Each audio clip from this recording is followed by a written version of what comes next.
One sec, what is this? This is Walter, okay. AI evolving rapidly to the point it can almost impersonate people and compose entire songs. Video game anime AI has not progressed at all since Fear, and you could argue it has only regressed. Why the fuck is this? Yeah, that is a good question. That is a good question. But I'm very sure 3 years at the maximum, probably less than that. We will have an AI that can have conversations, that can play chess perfectly, that can play games. I'm very sure we just have to combine the knowledge that we already have. We just have to combine this into one AI. I'm very sure that's in 3 years maximum there will be an AI which will excel at all these things actually.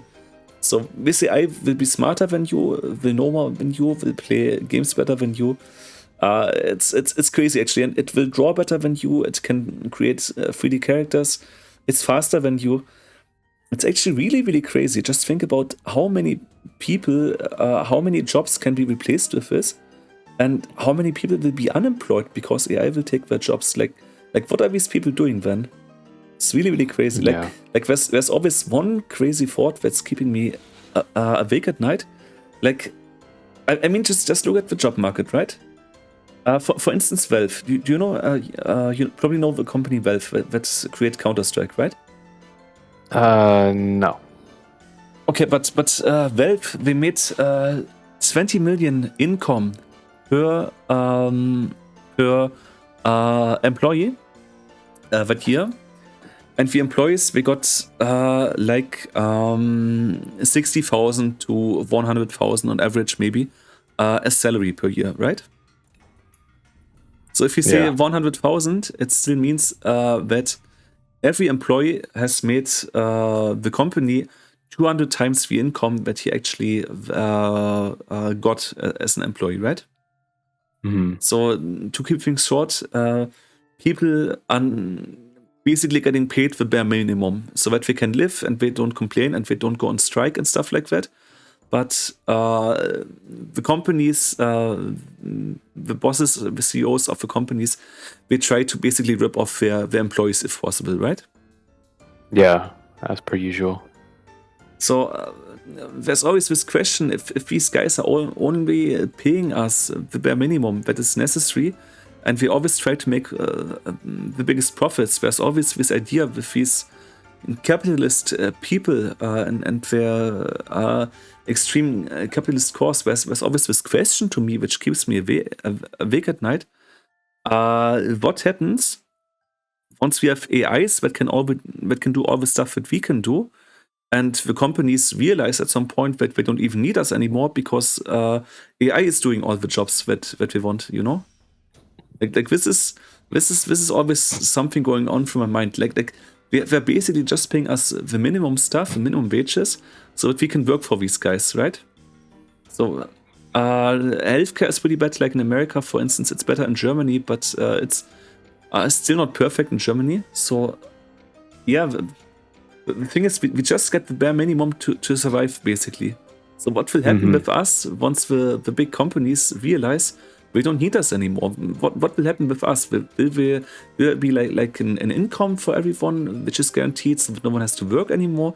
Will this be like great times, or will the rich just decide, oh, we don't need the poor anymore? Let's slaughter these guys, and this is how we stop climate change. Because this would actually make sense, you know? Like the rich are actually realizing, oh fuck, there's too many people on this planet, we can't stop climate change like that. Let's just purge like 99% of the people on the planet, you know? Pretty much, yeah. Like this is something that's really going through my mind at night, and the scariest part about this is that it actually makes fucking sense that these people are doing this. They basically have proven to us again and again that they have no interest in us as human beings. How do I say this? They basically just see us as cattle. We are just there to work for them. We are nothing Absolutely. better but human cattle to them. What are these guys going to do with us once we realize that they don't need us anymore? This is scary shit to think about, but it's something we have to ask, actually. Like maybe in Germany you don't get killed so easily, but I've seen a documentary about a pharma company. It was in South America, and these dudes were spraying pesticides on the plants, And not only were these pesticides forbidden in general in the EU, so in Europe you couldn't use them, but these guys, they didn't even have masks. So of course we got sick, and when there was a man, he was 55, I think, and he's been working there on the field all his life, and he got really sick because of all the pesticides that he was breathing in. And when the same company that creates the fucking pesticides, we also created the cure if you get ill from a pesticide, right? Kind of makes sense, but it's kind of fucked up and twisted if you think about it for too long. And hold on, say it again. He made the pesticide, but he also made the cure. Exactly. Yeah, there's a term for that. I forget what it's called. What's it called? Whenever you create a problem, but you also create the solution, so that people have to go with your solution. I know what you mean, but I don't know the term. But it's. You sell your crazy problem, and you also sell your cure, so you make money at the same time. And the crazy thing is, this guy, he only made like $50 per month in South America, so really bad pay actually. So they completely exploited this guy, ruined his health, did not even give him the standard masks that he needed to not get sick there. So he basically got sick because of really, really bad work conditions.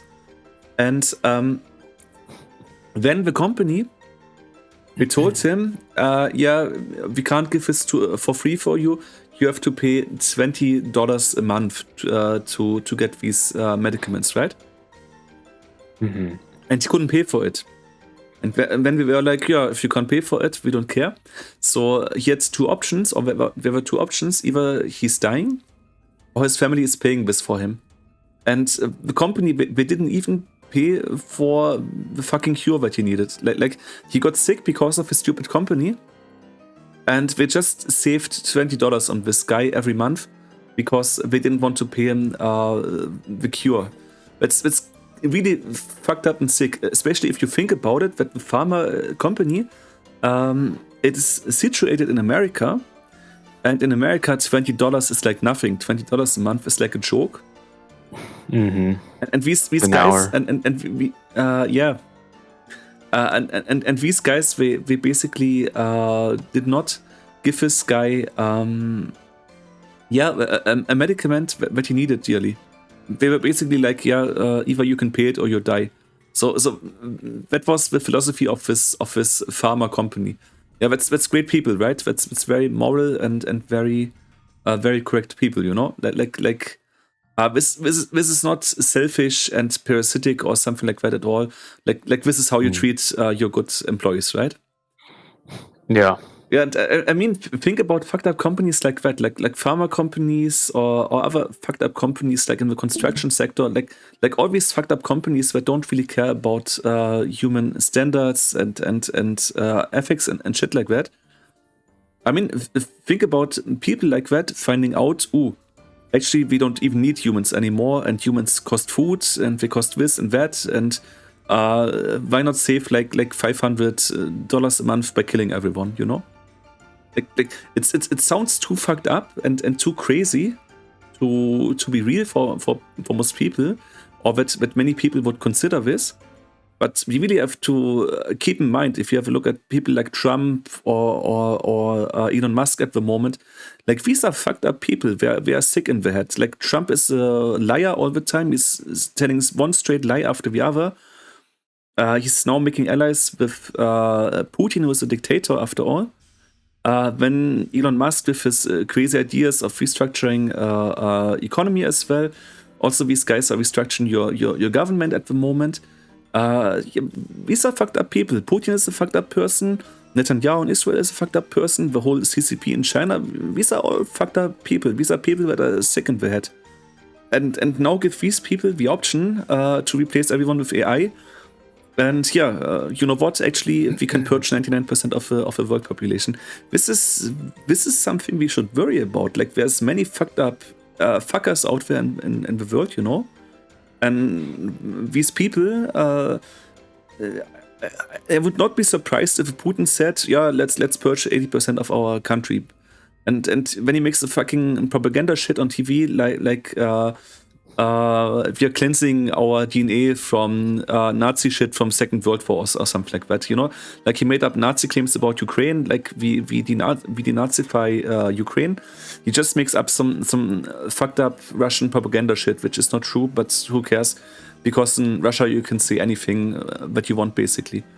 Like this is fucked up shit we have to think about and we have to worry about. What will happen to us once we are not needed anymore? And this is always the thing you have to think about in life. Like what happens to me if I'm old? What happens to me if I'm 80 and I'm not needed anymore? I don't go to work anymore. Like these are things everyone has to think about.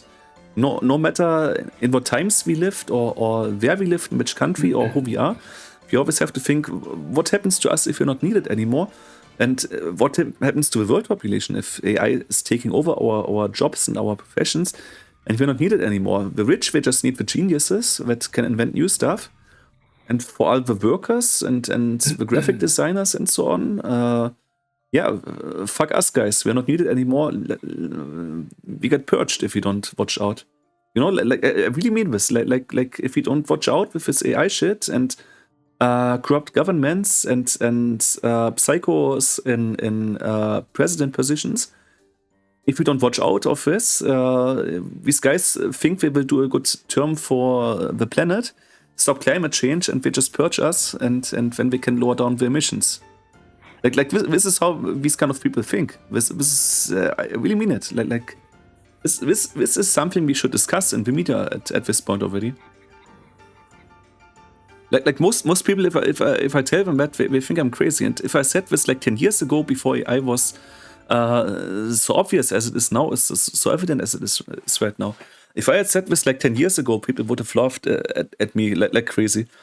But at this point, I think many people are capable of understanding that this is actually an option. And it might come faster than we actually think. Because if AI is writing you scripts on how to build computers and so on, or if AI invents like quantum computers and so on, and we actually work on general tasks, not only on specialized tasks, but really on general tasks. I mean, if an AI comes up with a quantum computer within the next 2 years, and we have computing capabilities of doing all this stuff, you know, of replacing all these people, this is crazy. Most people are still sleeping on this, but this really is a question that we have to ask. Maybe there's even a YouTube video about this. What happens to us if AI can replace us all? It's probably some dude who made a video about this. Well, you threw out a lot there. That's an entire essay that I got to respond to at this point. But there's a solution to everything, man. Yeah, probably, but the question is, will we be part of the solution or will we be part of a purge? That's the thing we have to worry about at this point. I'm not worried about purge at all. I'm more worried about... actually, I'm not too worried about it. I feel like I'm going to be okay. My family's going to be alright. Everything's going to be alright for us on our side here. Okay. Yeah, when you're less worried than me, because I'm honestly worried about shit like that. Maybe I understand not in the next the 2 or 3 concern. years, but in 20 years, 30 years? You don't know. Yeah, I mean, I consider like if something happens and my job is no longer needed, I'll just move into an industry that is still needing people, because as crazy as AI, as advanced as it's getting, there's still things that AI can't do. Yeah, but the question is, what do you want to do at this point? Everything that can be done at a PC can be replaced. Even creative stuff can be replaced. I would go fly helicopters. That's what I would do. Flying helicopters is a thing AIs can already do at this point. This is not very safe. I think if you don't want to get replaced by AI within the next 10 years, you just have to be a genius. Because AI is writing songs and everything. Like at this point, it's still especially the artistic stuff, books and so on that have been written and songs. They still suck. But give it 10 years, and I'm sure AI songs will be real bangers, like really, really good. Like probably at least as good as what humans came up before that. Okay, yes, here's one video by a channel that is called Moon.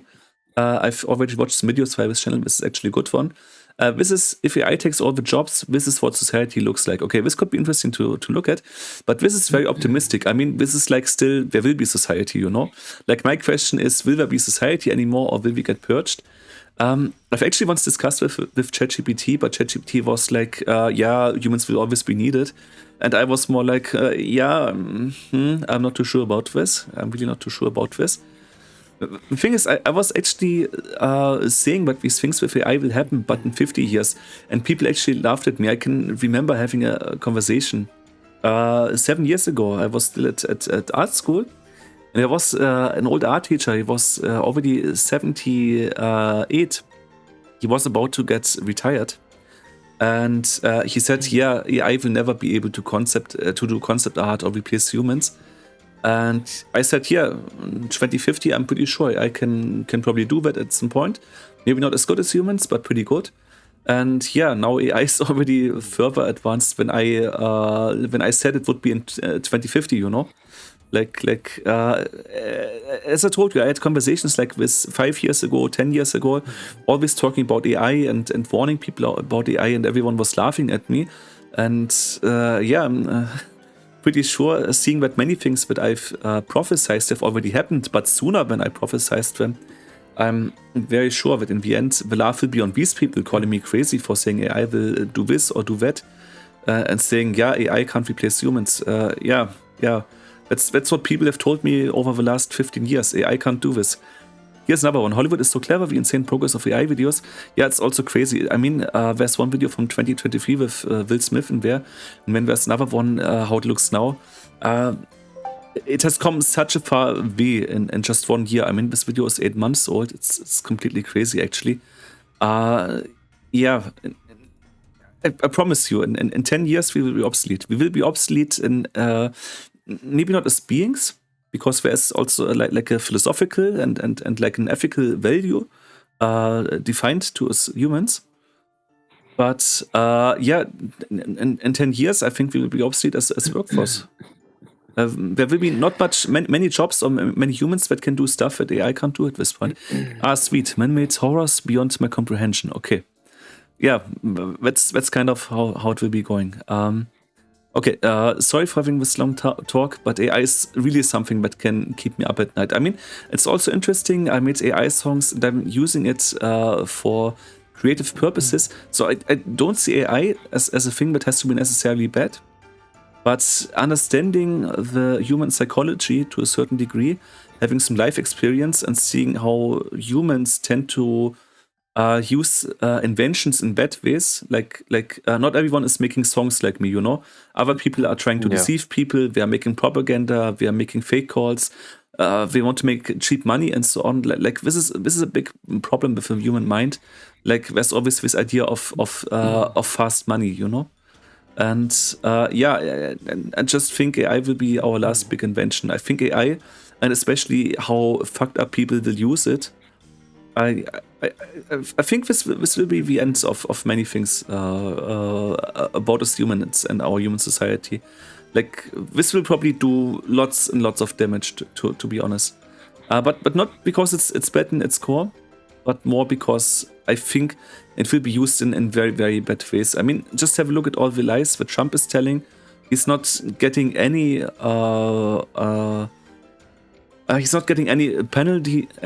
penalties or anything like that. I mean, he can tell one lie after the other. What happens if we use AI-generated videos and shit like that on the news in America? Will there be any laws that will protect us from this, or will this be the standard at some point? In Russia or North Korea or China, we don't even have to ask this question. Dude. Let me interject really quick. There was a what was it? Fuck. Let me look it up real quick. I think it was called Operation Mockingbird. I think was the controversial history of the CIA's efforts to manipulate American media outlets. Okay, this was the one that began in the early years of the Cold War, but supposedly, if you follow the... What is it? Yeah, can you just type it on Discord? Yeah, I think this is it. Sorry, go on. It was interesting. Operation So this is Mockingbird. basically, yeah, this is allowing the CIA to influence people in the media. Supposedly, Obama was a proponent of this, and even George Bush, to an extent, was the one that allowed for propaganda and manipulation of the media against the American people. Yeah. So this stuff began even before Trump, and supposedly Trump is the one that's revealing all of the conspiracies, all of the stuff that's happening out there, and the people who don't want to see it or don't want to believe it are part of the problem. So I'm not saying Trump is, the savior or anything. I have my own complaints against the guy, but I mean, to be coming out against all the stuff that's coming out, I mean, you have to be some kind of you have to be in on the scam, basically. Yeah, but we all tried pipeline. Just let me say this from a European perspective. I know the American media. I watch news in America sometimes too, and Which ones? All kinds of things. I see small articles of that because I'm subscribed to several channels about history and politics in America, and these guys Is it show legacy media? yeah, these guys show excerpts of state television, like what's this one guy called Ben Tucker, I think, like stuff like that, like mainstream media. Like I see, I can't tell you all the names right now, but I see excerpts of mainstream media in America, and It is important though. A lot of it's really bad. It's just biased. Yeah, that's the thing. A lot of it, after our European standards, is kind of propaganda. So, Like even the stuff that y'all are getting from us over here is not the real deal. Like if you really want news in America, you have to go to Twitter now. People who are actually on the scene, boots on the ground kind of people. that's the thing. But what you are showing or broadcasting on TV is very influential in our opinion. Like the Europeans have a very low opinion about this. Although I gotta say, the things we show about the conflict in Gaza, for instance, in Germany, it's also very, very biased, and numbers are No, I'm often not even wrong. talking about that, but Yeah. sure, yeah, that too, but still. I mean, if it's from a huge media organization, I would disregard. And if it's from individuals, people who are actually there and showing you what's going on, that's Yeah. okay. Yeah, but that's not even my point. My only point was basically, if as a politician you can make so many empty promises and even tell blatant lies straight into the camera. I mean, if you can get away with lying so obviously, my next thought was basically, would you get away with showing AI stuff on TV? I mean, especially if it's so good that 99% of the people can't tell the difference. I mean, after all, many people, especially like the extremely influenced and brainwashed people, many people they just believe what they want to believe, you know? They believe in whatever God they want to believe. They just believe into a news or in a piece of news because it fits their own opinion. Like people are already believing what they want without fact checking. The thing is just with technological possibilities that we have. I mean, of course, we could still fact check this and make AIs that check if it's AI content or not AI content. I mean, we could still do this, and there would be like a challenge. There's always new AIs coming up, making better AI fakes, and then we need better AIs checking if it's an AI fake and so on. You know, we could still do this, but I only want to finish this. Like if you can get away with so many blatant lies, I would not be surprised if in like 10 or 15 years what you see on American television is not even true because it's AI generated. Like I'm worried that this is the future that we will soon have, and when people will believe basically anything. Yeah, sure. The video that I sent you on from Twitter or X or whatever you consider it, with the German girls driving through France and talking about how it looks like a civil war. Yeah. Was that AI generated?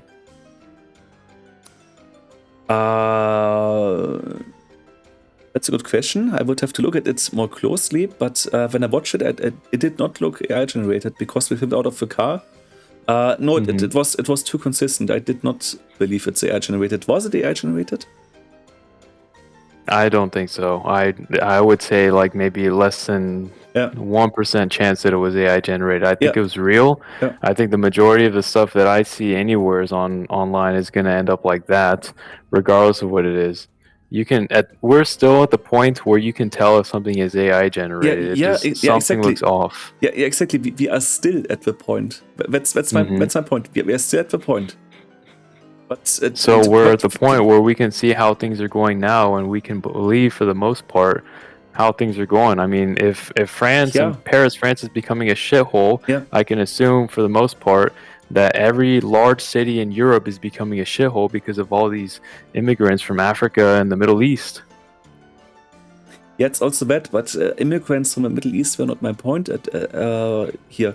My point is that in 10 years we will not be able to tell this anymore. And then my next Mhm. point was, will this be used against us, or will people watch this? Because you know the saying from Spider-Man, you know, like with great power comes great responsibility. Uh-huh. And I just see people like Trump, I see people like Elon Musk, I see people like Putin, I see people like Netanyahu, and I have high doubt that these people will have the responsibilities and the ethical standards that would be needed to use this technology in an ethical way. You know, like I think you're focused too much on those guys and not enough on who is really pulling the strings on those guys. I mean, they yeah, all yeah, submit to yeah. Israel and the Jews. Those guys are the ones that we need to worry about. Yeah, Zionism is also a problem. Maybe not the Jews in general, but what's happening in Israel is terrible, Oh, of it is course. the Jews in general. They're all Jews. All the people who are screwing us over and screwing over humanity all just happen to be Jewish.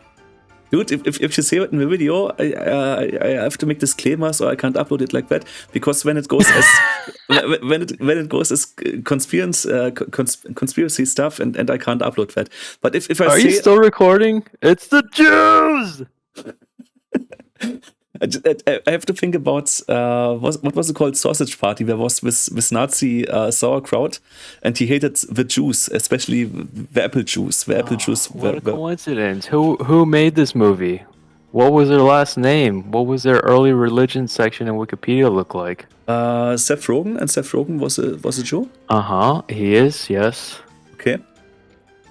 But it's not really a coincidence for me, because Jewish humor is basically about making jokes about yourself, because they couldn't make jokes about It's a other people. They were always persecuted, so they made jokes about themselves. I mean, it's typical Jewish humor to make jokes about yourself. So I mean, Yeah, but it's it's the about same as making Sacha jokes Baron. about them. Yeah, they're making jokes about themselves of white people until they come out and distance themselves and specify themselves as Jews instead. Every single time, man. Okay. Yeah, it's just you probably know Sacha Baron Cohen. He's a British actor. He made Borat and Bruno, and what's his other roles, Ali G and so on. That's his most famous roles. Or he also played in The Dictator. He also made lots of jokes Hmm. about the Jews. Like it's a very Jewish thing to make jokes about that. But Yeah, but uh, only if you're Jewish. but I got to tell you, as a German, I don't have a problem with Jews in general. Like they have some problems in their religion, but the Catholics have the same. Women are seen as inferior. They are very No, are you kidding me, dude? Catholics venerate a woman. yeah, but good. The image of the Catholic woman, let's put it like that. It's at the stove at home in the kitchen and taking care of the No, children. dude, it's the Virgin Mary. Yeah, but we don't really see them as equal. Not all Catholics, but it's a problem in the As Catholic greater. Church. As greater. Yeah, some might say that, and others say they should be punished for making us eat the apple, and all the women should. No.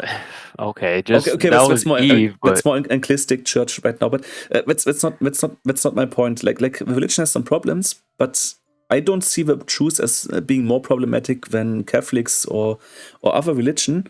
The only problem that I really have is like the Zionist regimes and Zionist companies, and especially what's going on in Israel, because that's really a shit show. And this war, as we call it, against the people in Gaza, I mean, it's basically purging civilians. And when we change all the numbers, we change the media.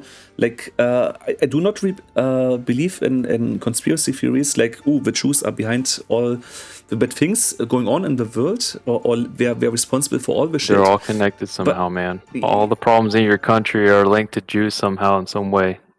Yeah, okay, but I Same in my country. I do not believe in this. But if you look at these conspiracy theories of the right-wing sector about the Jews, some of these things, sadly, they are true about the Zionists. Not all Zionists, maybe, but some of the things that are happening in Israel, I just say it as it is. It's complete bullshit. It's just terrible. And I don't say this from a right-wing perspective, because if you say Jews or Zionism is bad, you're always being labeled as Nazi, especially in Germany, because it's very easy to label people as Nazis in Germany because of our history.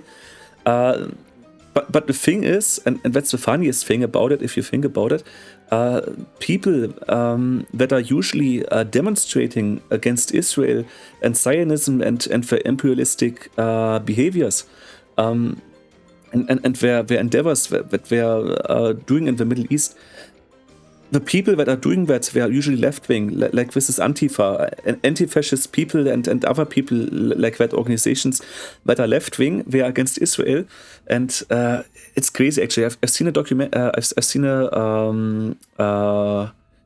what's it called? It's called manifestation in French. In French I know it, a demonstration.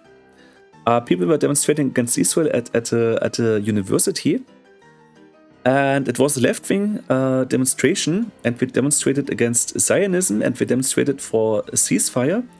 And when in the German media, we labeled this as a right-wing protest, but it was left-wing. It doesn't even make any sense. If the media already starts labeling the left-wings as right-wings, you see how crazy the German media is. And when I watched documentaries about the topic on YouTube. I've watched documentaries about this on YouTube.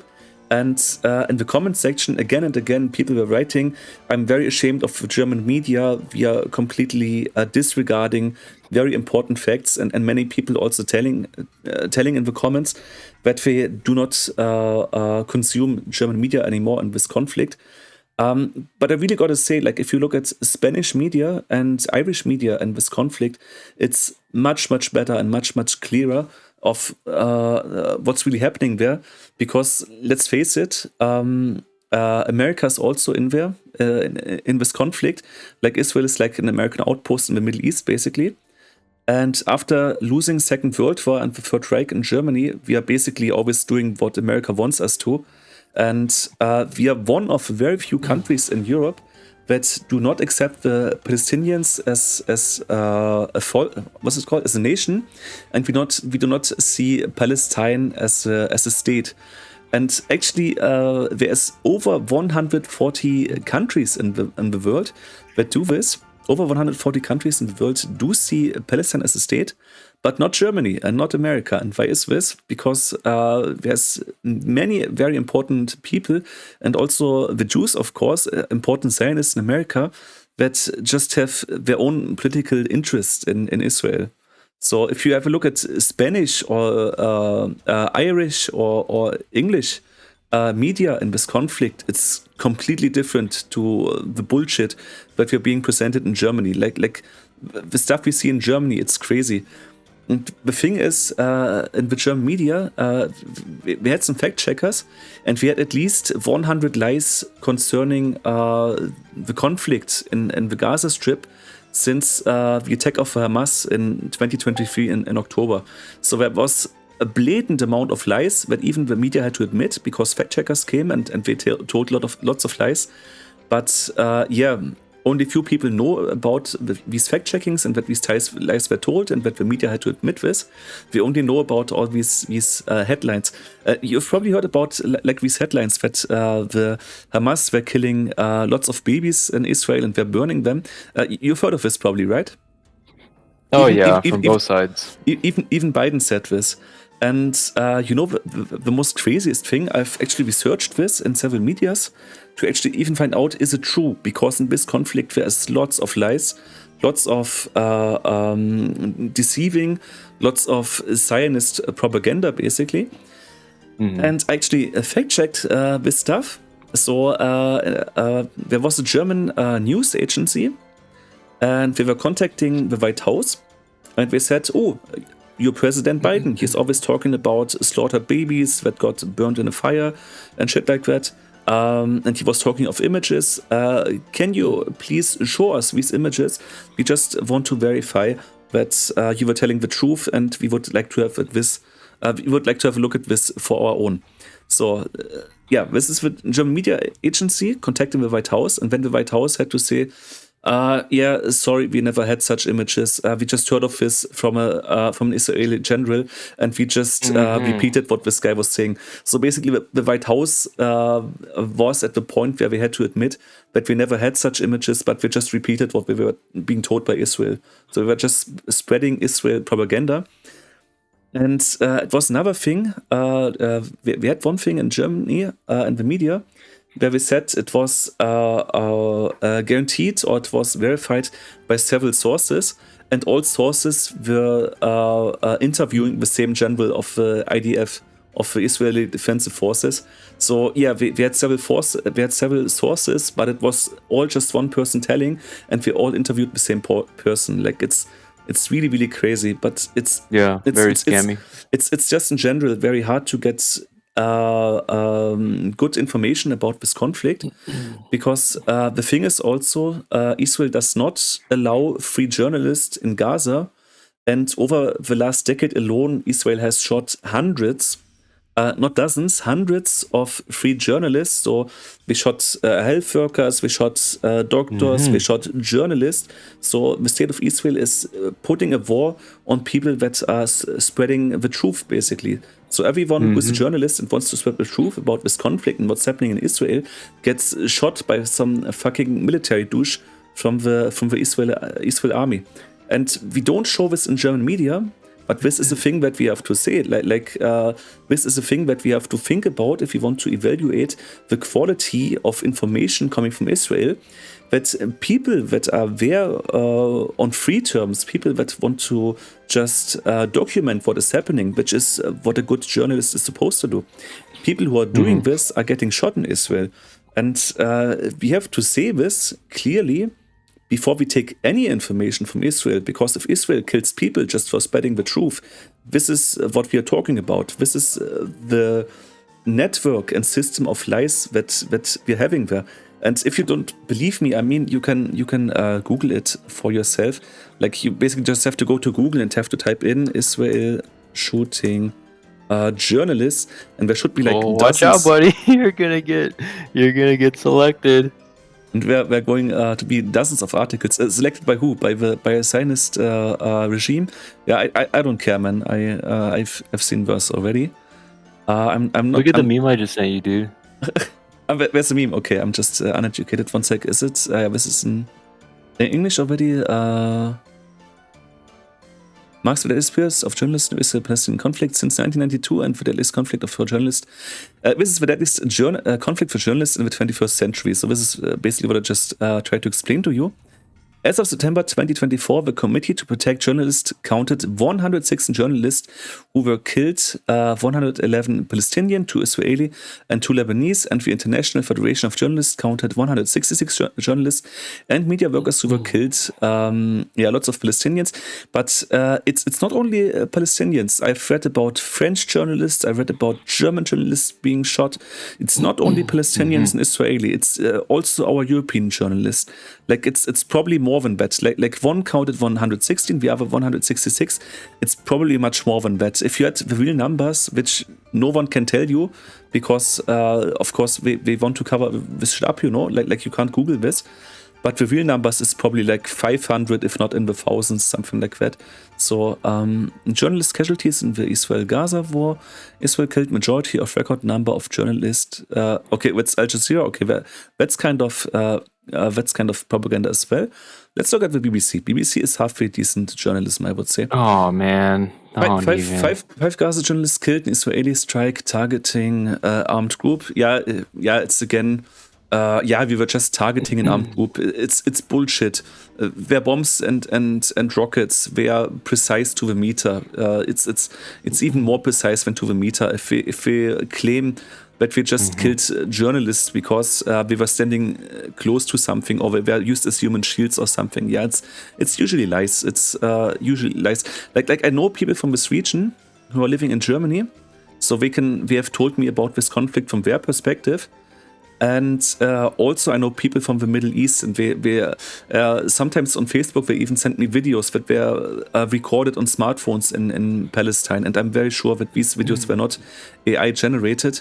And I've seen shit like Israeli military shooting on civilians, and there was no Hamas far and wide. I've seen videos with my own eyes of Israel military shooting at civilians for no reason at all. Like this is not because we are used as human shields. This is because the Israeli army makes a war against the civilians. This is imperialism and genocide in its core.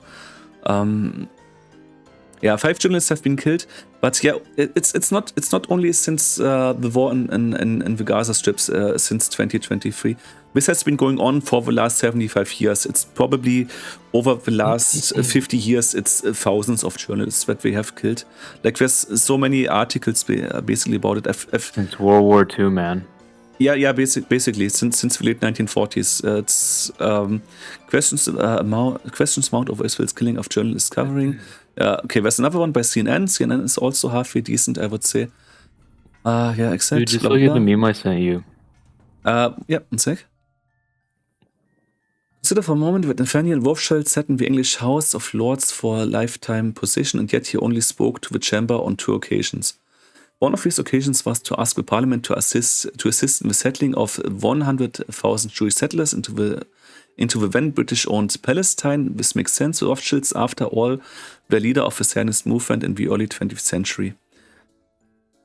Yeah, the Rothschilds are scum anyways. Like I've watched some documentaries about these guys. They are all in shady businesses and banking shit and whatever. Like everything that smells like money is shit that the Rothschilds were interested in. Like I don't see that. I wouldn't say that Jews are scum in general, but the Rothschilds, these guys are part of many conspiracies. Like these guys are not good. Even if you don't believe in the conspiracies, if you just watch a documentary about these guys, they are really shady as hell. Yeah, even if you just fact check the stuff that you can say for sure, these guys can't be good. The other speech Lord Rothschild gave, milk pasteurization. Okay, that's interesting. Now, why on earth would a man, part of a billionaire dynasty that practically single-handedly invented the Zionist movement, care about milk pasteurization as much as he cares about moving Jewish settlers into Palestine? Why are these of equal importance? There really is no answer that makes sense until you accept that milk pasteurization is actually extremely harmful to humans and causes cardiovascular damage and destroys nutrients and proteins within the milk. There actually is a conspiracy about milk, which is not only a conspiracy, but which is actually truth. If you want to, I can explain it to you in short. So, milk production has increased a lot during World War II. The reason behind this is that soldiers needed a drink at the front line that also provided protein. And so the British government decided that we can do this. And we also pasteurized, or we at least heat treated the milk to make it more usable at the front line so that it can be shipped and can be used and drunk even weeks after fabrication. And the thing is, there was like this propaganda, especially on American television first, but it also later on spread to Europe. And I've also seen that as a child, like there was this milk propaganda, drink at least 3 glasses of milk every day, because it will strengthen your bones and it will be good for your children and they will grow. They will grow into healthy humans. So we basically made propaganda like it's necessary to drink milk to be a healthy human being, you know. But the funny thing is, most of the people on this planet, they are lactose intolerant. Yeah, in Asia, almost everyone's lactose intolerant. More than 80% of the world population is lactose intolerant. Isn't it a crazy thing to make a propaganda in the news, in the media, telling everyone how healthy milk is, when actually 80% of the world population is intolerant to lactose? It's kind of crazy. Only thinking about this, right? It's kind of crazy if you only think about this. When the next thing is, the countries with the highest amount of milk being drunk are actually the countries in the same order of the highest osteoporosis. So it actually does not make your bones stronger if you drink lots of milk, and there's many proven studies for it. If you drink a liter of milk or more, you can severely weaken your bones and even your teeth with that. But what kind of milk is it? Normal cow's milk, what you would get from the store. So Yeah, but that's not real milk. It's pasteurized. yeah, but the thing is, there's calcium in this milk, and if you, because of the chemical composition of milk, if you drink too much of it, you can actually flood calcium out of your bones. That's just what I want to say there. So drinking milk is not that beneficial to our health. If you drink 1 glass of milk a day, that's okay. But if you drink lots of milk, like they advertise in the media, that's actually really bad. So what's the real reason why they told us that we all have to drink milk? I can give you one guess, and then I explain if you don't know. So why did they tell us this? I don't know, man. You see the commercial I sent you? They got Super Mario drinking milk, so we all drink milk now. Yeah, one sec, I will look into this after explaining. The reason behind this is quite easy. During World War II, we not sanctioned we put a lot of money into the milk economy. So farmers had more cows, we produced more milk and so on. And we just had a big problem after World War II that people did not drink so much anymore. So we had an economy that we built up, but we didn't have a market for it. So we had to create a market artificially. And the thing why we made this propaganda on television, or at least the official version that officials would give by now, about this milk propaganda in the 50s and 60s and so on, why we did this is basically just because we did not want the farmers to lose money. And we explained to everyone, you have to drink milk because it's healthy, because then we don't have to change the industry, and the farmers can make more money off it. So it never was about health, it never was about strengthening your bones or stuff like that. I mean, many people believed in that, and even some scientists believed in that. But it never really was about that. The milk propaganda that we've seen since the 1950s in America and later Europe, all this milk propaganda basically was because of finances. It was because of a farming industry that was established, and that they didn't want to change. They just said, okay, now we have the industry, so let's go on producing this product. So, and I don't know about pasteurized milk and the conspiracies about that. That's another thing. But I can tell you for sure that the milk propaganda was never about health or health issues or America trying to make their people more healthy. I mean, if the American government was concerned about the healthiness of their citizens, they would not make healthy and nutritious food so expensive in America, and all the shitty stuff which is bad for your health is basically very, very cheap, because the way American food is designed, it actually just makes you sick. So if the American government comes and says it's about health and so on, it's bullshit, has been debunked many times before that. But that's not really the government doing it, though. I mean, they're providing what's it called? Stipends, is that what it is? Whenever they give you extra benefits for mass production, they'll do that for these companies that are producing all this crap, all these chemicals and stuff that's really bad for you. But the organics, the people who are doing real food, those are the people that aren't getting any help from anybody. They're just basically going by the market. Yeah, that's the thing. Unhealthy food is made more accessible. Yeah, that's the thing. It's the same in American schools. If you have, but actually, even it makes me ashamed to say that. But it's the same in European schools, especially Britain, had lots of problems with that. Like the school food in British schools was terrible. Like super fatty, not enough vitamins. Like fish and chips all the time, like really, really bad, like really like McDonald's quality, like really, really shitty fucking food that makes you sick in the end. So And if the government really cared about your health, they would not give the children shitty food, you know? Absolutely. We can't really stand there and say, oh, we are here for good, we're really caring for your health, and then we give you bad food that will eventually make you sick if you don't eat any other stuff like fruits and vegetables and all the other good stuff that you need. Yeah. I mean, in Germany it's kind of different, because in Germany we care very much about healthy food, and we eat lots of bread, which are still... one sec, I just watched this Mario commercial. Yeah, we still have lots of handmade bread and so on. So German cuisine, I would say, is still relatively healthy. But I mean, I've seen the state in America. Like I've been there as a small child, and I know what you guys buy in the supermarket. Like I've watched videos on YouTube with people complaining how everything got more expensive, and when they go through their grocery list and I see what these people are buying and what we have in their carts, Oh, you know. yeah. And Yeah. if I have a look at this, I mean, it's no wonder that so many people are overweight in America. Like I'm also overweight, but I have a medical condition. But if I came to America, I would be a perfectly normal person on the street, and I'm 125 kilograms. And okay, I'm big. I'm like 6'2" almost. So it's not like Hang having the on. same weight with the 5 foot height, you know.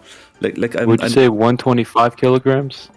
yeah, exactly. But I'm also quite tall, and I'm also quite wide, and I have muscles. So Okay. it's not the same. I'm not that obese. I have like 20 too much, but 100 would be normal with my stature, you know.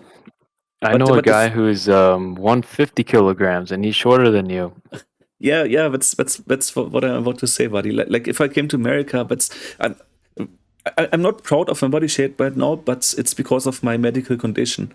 But if I came to America, like it would be normal basically to have dimensions like that, and that's that's kind of worrying. I mean, I would feel well in America for some time.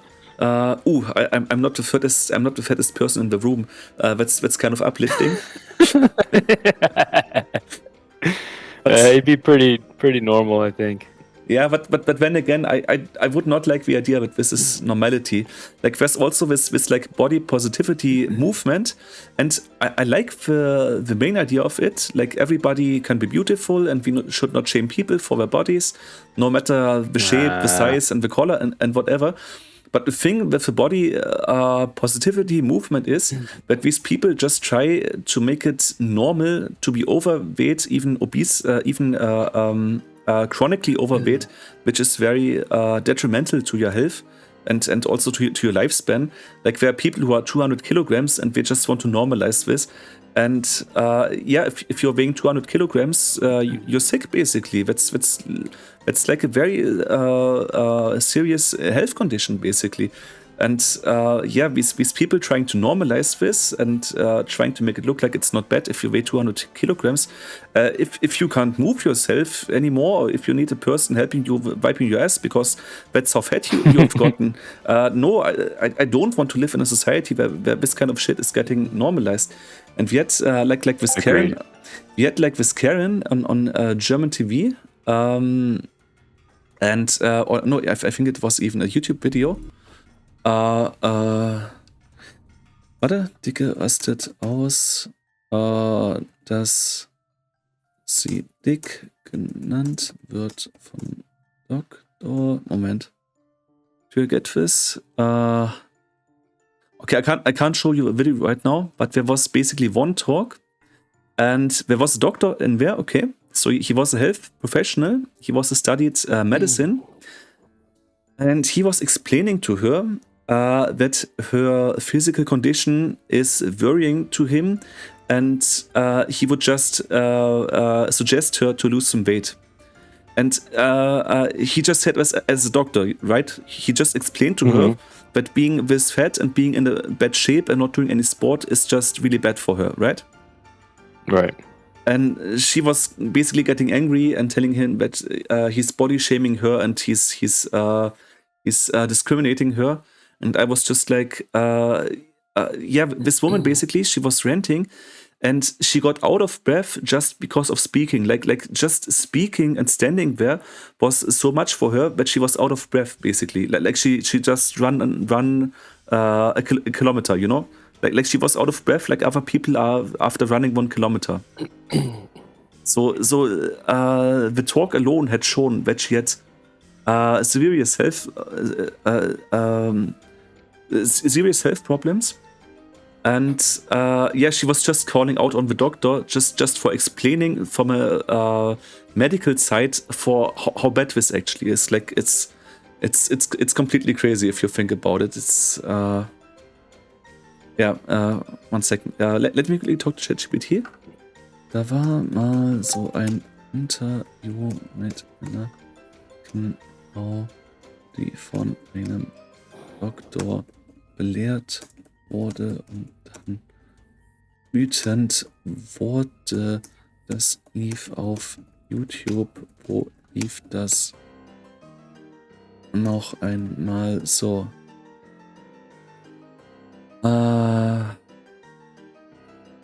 One sec. Let's click on this. Let's have a look.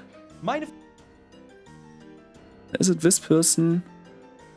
There's one YouTuber reacting to another YouTuber. No, this is not what I wanted to see. Okay, this is probably like another Karen who got angry. Yeah, but there's many women like this. Yeah, I think this one, was it this one? Let me have a look. Ja, über Just have to really... I like how the body positivity movement completely died after they came out with Ozempic. Yeah, I've heard about this, but people are not using this in Germany so far. Is Ozempic really that's widespread in America? I don't know anybody that's using it. I think it's more of like a celebrity thing and rich people thing. Yeah. But supposedly it's been linked to blindness now. Like people who are using it are going blind. Okay.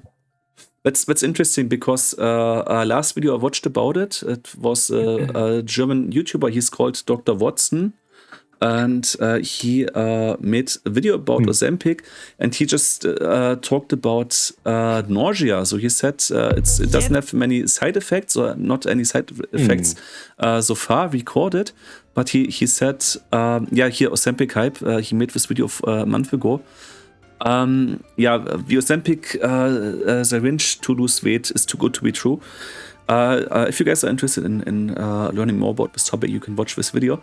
So he made a video about this, but he was only talking about anxiety and vomiting and nausea and shit like that and tiredness. But blindness is kind of severe. If you get blind, that's kind of fucked up. If you lose your sight, really But I was kind of expecting this, like people throw this on the market, and the first people who take this shit for the first couple of years were basically like guinea pigs in a laboratory. Yeah, for sure. Yeah. I would never, if there was no need, I would never take any medication that is new out there, and where people say it's too good to be true. Because if it's too good to be true, there's probably some downsides long term to your health. Like you should at least wait 2 years before you take any of these medications. And the funny thing is, to really understand the risks or the hazards of a medication, I've seen this in a pharmaceutical documentary. To really understand this, we need a testing time of 30 to 40 years, but the medicaments often get allowed after a testing period of 5 years on rats and mice in the laboratory. So in other terms, there is still the chance, that for the other 30 years, you are basically the guinea pig testing stuff.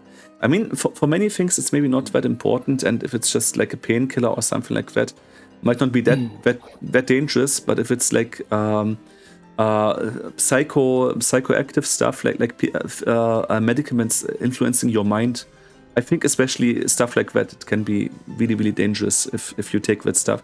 Like you should never take anything that is still experimental.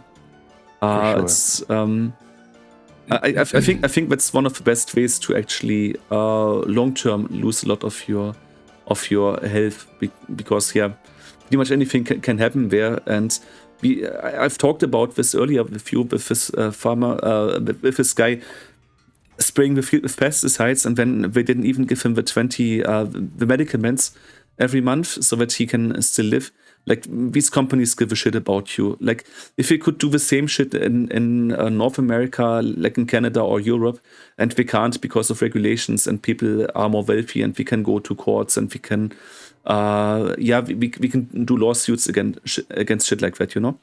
But I'm pretty sure if we could do the same shit like in Germany, we probably would. Like these companies, they don't care about you. Like, they've proven this to me in this documentary, because if they take such little importance or such little care about their own workers in the poor countries, the only thing that's protecting us from these companies is that we are more wealthy and more powerful in our rich countries, basically. If we had less wealth and we were less powerful, we would probably be treated the same as people in Africa or South America and so on. Like, big companies, they don't care about human beings. So this is again what worries me about all this AI stuff. Like, these people give a shit about us, and if they could replace us all the time, they probably would have done already. It's scary to think about. Best thing to do to fight back against it is to get yourself some land and get yourself some guns. Now, the best thing probably is to get self-sufficient. I think that's the best thing. Yes, that's the land. Get your own land, do your own crops, and try not to buy so much shit from the supermarket. And the second best thing we can do about this is just thinking ethically. Like the thing is, I just watched a video by what's it called? Kurz erklärt. It's called In a Nutshell in English. Kurz gesagt. We recently made a video. Oh yeah, kurz gesagt. Yeah, we recently made a video about animals and animal exploitation. And one sec, is it in a nutshell? And we actually did some calculations there. Yeah, it's this video. If you eat meat, you should know this. In this video, we were explaining how much more it would cost to make the life of the animals more ethical. And the thing is, we counted together some stuff like more space for the animals, like more light for these guys, some toys to play around, like some things that would have extreme benefits to the life quality of these animals. And we calculated this together, and applying all these things together, applying all these things together to the production line, that would only increase the costs by 50%. So if you only spend 50% more, the animals would have such a better life. It's crazy even. I mean, you can watch the video. It's 15 minutes, 29. You can watch it in detail. We can explain it much better than I can. And also we can explain it much more condensed than I could do it. But just to keep it short, if we spend 50% more on our meat from the stores, and I've been a vegetarian for over the last 12 years, and I'm pretty happy I did this decision for several reasons. But if people just paid 50%... Well, you're vegetarian? Yeah, exactly. I'm vegetarian.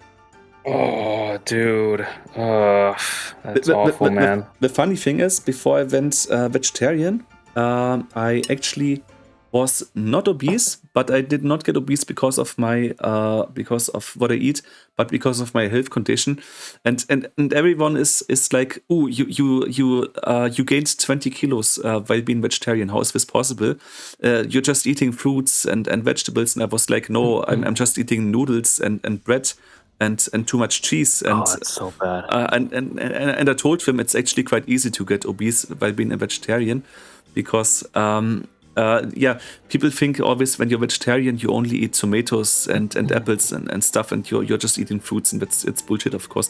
Like there's lots of things that have lots of calories, like cake and so on, which is still vegetarian.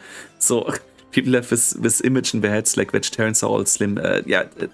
It's bullshit. If you only eat noodles and bread all the time, you have all these carbohydrates. It's bound to happen that you're gaining some pounds if you don't watch your nutrition anymore. No, but You didn't see the other meme I sent you, man? I think it would be a much better diet for you. One sec. This woman here? You will find a paper from the 90s that suggests lactose intolerance is a skill issue. Not enough enzymes to digest it. Spam skimmed milk for 2 weeks until her lactose intolerance symptoms completely resolved. Yes and no. My best friend, he is Vietnamese. And Speaking of Asians, he can digest some milk, but he says he never got really used to it, but he really could. He can eat cheese, he can eat yogurt, but he cannot eat or drink raw milk. So if he eats oats, he has to eat the oats with water instead of with milk, which is actually a thing in Scotland. But apart from the Scots, most people don't do that. And he is kind of getting used to it. Like he said, his parents barely can't even eat cheese. So it is a thing. If you train it, you get better at it. But it's not like you can unlearn it, or like you can lose your lactose intolerance. That's bullshit, because that's actually you should enzymes. Make them experiment. Yeah, that's actually enzymes in your body, and you can't really change this. Like it's the chemistry in the body is different. The Chinese noted with surprise and disgust the ability of Mongol warriors to survive on little food and water for long periods. According to one, the entire army could camp without a single puff of smoke, since we needed no fires to cook. Compared to the George soldiers, the Mongols were much healthier and stronger. The Mongols consumed a steady diet of meat, milk, yogurt, and other dairy products, and they fought men who lived on gruel made from various grains. The grain diet of a peasant warrior stunted their bones, rotted their teeth, and left them weak and prone to disease. In contrast, the poorest Mongol soldier ate mostly protein, thereby giving him strong teeth and bones.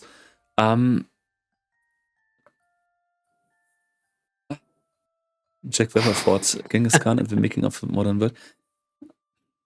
It's not that easy. The thing is, there are many people who are actually like trying to tell people that this raw meat diet is super healthy. There was even one dude on the internet. Not raw meat. Yeah.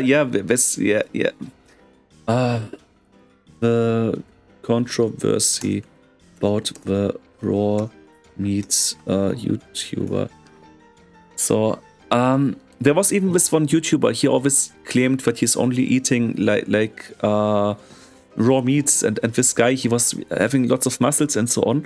This guy, he was always claiming. One second, I sent you an image, or I can even copy this. I think I know who you're talking about. That guy's a scam. You don't eat raw meat. You gotta cook it. This guy.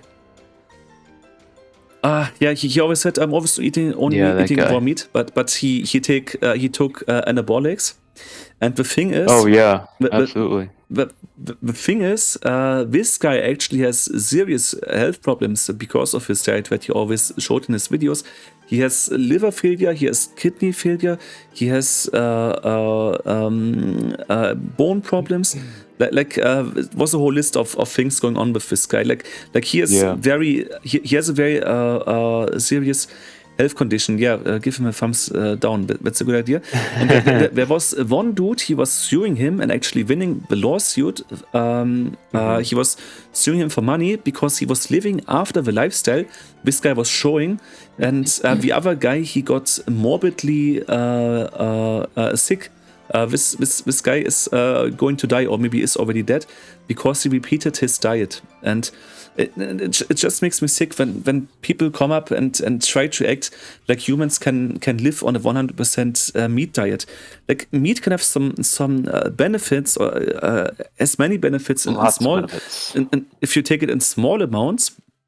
But there's also controversial stuff. Like I've seen a documentary where there was a person with cancer, and he all treatments failed, so he tried some alternative stuff, and he read about the Inuit, so people living in the snow, and these guys were adjusted to mainly eating meat because we couldn't find many plants, right? So we had a different nutrition, but we also have to say these guys are also adapted to this. We have also different different genes than we have. So for these guys, it's different than if I did the same nutrition, because over hundreds of years, these guys got adapted to this kind of living, you know? Like, it's not the same. But he was eating rotten meat, and because of the rotten meat, he actually fought the cancer. So there's even stuff like that. So there's even crazy stories like that. And I don't have anything against people saying that meat has its benefits, because that's quite obviously true. And I also don't like people not eating any meats at all, or not eating any animal products at all. I mean, I've been a vegan for over a year, but it was very expensive. It's possible nowadays with supplements and so on, but it was very expensive. And when I changed back to being a vegetarian, and also my doctor said that's much better. They said vegetarians are usually more healthy than the omnivores, but they are also more healthy than the vegans. So my doctor said being a vegetarian is probably, or mainly plant-based, is probably the best option. But she also said some fish in between is also very good for you, because fish is very healthy. But there's always these people. Just one second, I want to enter the thought, if it's okay with you. There's always these people saying, "Oh, we just should only eat plants," and that's of course also bullshit, because we didn't evolve like this. If you have a look at our diets, we were mainly plant-based. That's true. We've never eaten as much meat in history as we do now. Usually our diets in history was 90 to 95% plant-based, and most of the animal protein that we got was actually from insects, but nobody wants to eat insects except if you go to Asia. But insects are actually much more beneficial to us, and the thing is, we can even eat... Hell no. But the thing is, we can even eat raw insects. And the thing is... Fuck that. Yeah, but if we were real meat eaters, we could eat raw meat, but we can't. There's parasites and all stuff in there, and it really makes us sick. So we definitely are no real meat eaters. And just from a health perspective, insects would be much healthier for us than eating meat. I mean, if we were real meat eaters, we wouldn't have to cook it in order to eat it. The thing is also, our digestion tract is very long, and if you look at real meat eaters like wolves or foxes, for instance, their digestion tracts are very low. Like, we have intestines of like 1 meter, 1.5 meters, and our ingestion tracts are like 10 meters, and we are not that much bigger, you know? Like, real meat eaters have very short intestines, and we don't have this. So we are definitely far apart from being true meat eaters. And the thing is, there are some idiots like this guy on the internet that say, "Oh yeah, you should only eat meat all day, and you start with some eggs, and then you eat some bacon, and this and that." And the thing is just, it makes people sick. And there are people watching his videos, having a look at this guy, and thinking, "Oh, this is a good idea to live by." But we are really, and I've read many studies about this, because as I told you, I am a vegetarian, and I would not recommend this kind of living, especially not being a vegan, to anyone who has not done some proper research, because being a vegan is not that easy. You really have to think about your nutrition and your food if you're vegan, if you want to live healthy. If you don't want to live healthy, it's easy. But if you want to live healthy as a vegan, it's not so easy. But people like this, are real garbage. Like this guy is a real fucking scam. Like he's telling people to only eat meat, and it only makes people sick. So I really hate these guys. We already know this dude's a scam, but you got one more meme I sent you to go over, and I think this would be the best diet for you to take. Okay. Yeah, go ahead. It's the one in between the Mongol and the girl with the milk. One sec. Get yoked! This one. Get yoked. White man get in. Daily reminder that being shredded is only for Negroes and other non-whites. Okay, that's an interesting start. The white man has always been yoked, and his body type helped us survive the cold and harsh environment of Europe. Yeah, okay, that's true. People in the northern hemisphere, we have a different ratio of body fat than people in warmer regions. That's true. Mm-hmm. We needed to pack on muscle and fat to survive the harsh European winters. Yeah, that's the next thing that I wanted to say. It's not fat is one thing, but fat is only like providing nutrients and energy. You need it. What actually produces the heat is muscles. If you want to live in a cold environment, only being fat is not enough. You need some muscles to produce heat as well. Yep. Negroes and non-whites. I don't like this language, but I just ignore it for a moment. No, like honestly, if you do this, if you did something like this on German media or on German Facebook, you're getting banned. I don't know.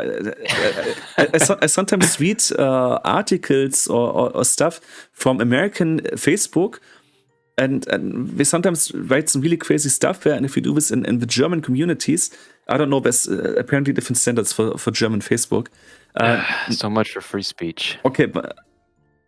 Yeah, the problem with Negro is that it is the term Negro is connected to black people being inferior and slaves. So whatever. I mean, okay, it doesn't say nigger; it only says Negro. But nigger would be even worse than that. Like niggers and non-whites. Yeah, that would be even worse. But Negro is not the nicest way of saying things. But okay, Negroes and non-whites, on the contrary, do not need excess bulk. Negroes in their natural state are shredded. This body type ideal to survive in the hot and arid African savanna. There's a reason why all pro strongmen are yoked. It's not only that. It's also if you look at like the sub-Saharan populations or like the small nomadic tribes in Africa, it's also they don't have much to eat. Of course, they are shredded and they don't have much body fat.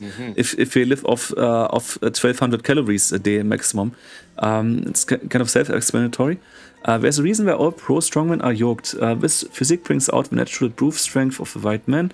I will teach you how to get yoked. Outer your damn mind. Okay. Diet, weight gainer, whey protein, okay, interesting, plus oats, plus peanut butter, plus banana, plus organic whole milk, 2 to 3 times a day. That sounds actually pretty decent so far.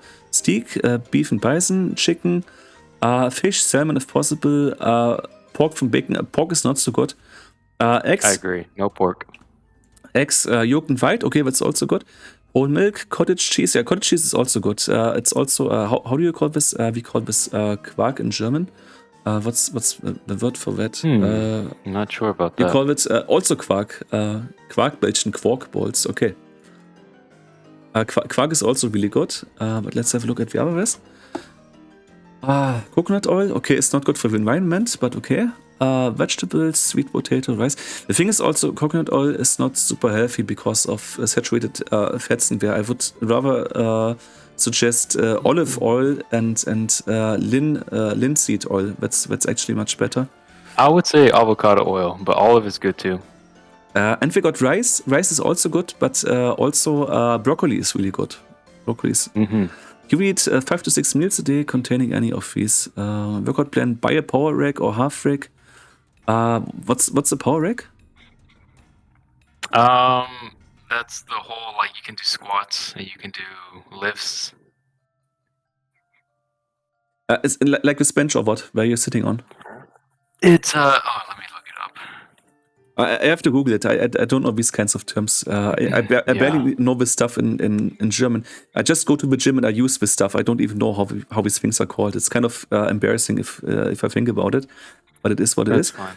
Buy a power rack or half rack. Let pull down station include a heavy day, low rep sets, big weight. Include a volume day, high rep sets with low weight. Yeah, that sounds actually pretty decent. I mean, I didn't like the language, but the workout plan and the food he's eating, like the diet, was. Yeah, this sounds like a bodybuilder diet actually. No, you should do this, man. Okay, this is a power rack. Okay. Yeah, the thing is, this image of people being completely shredded and having no body fat and so on. I mean, there's anyways different body shapes. Like some people are more like bear shape, some are the lions, some people are skinny. We also need different like workout plans. Yeah, you're a skinny guy. I'm like the bear guy basically.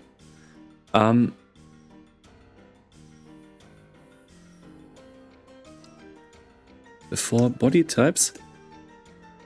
And the thing is, you can always only act in within these realms, basically.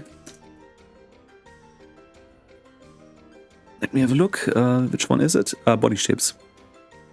Yeah, trapezoid, triangle, oval, rectangle.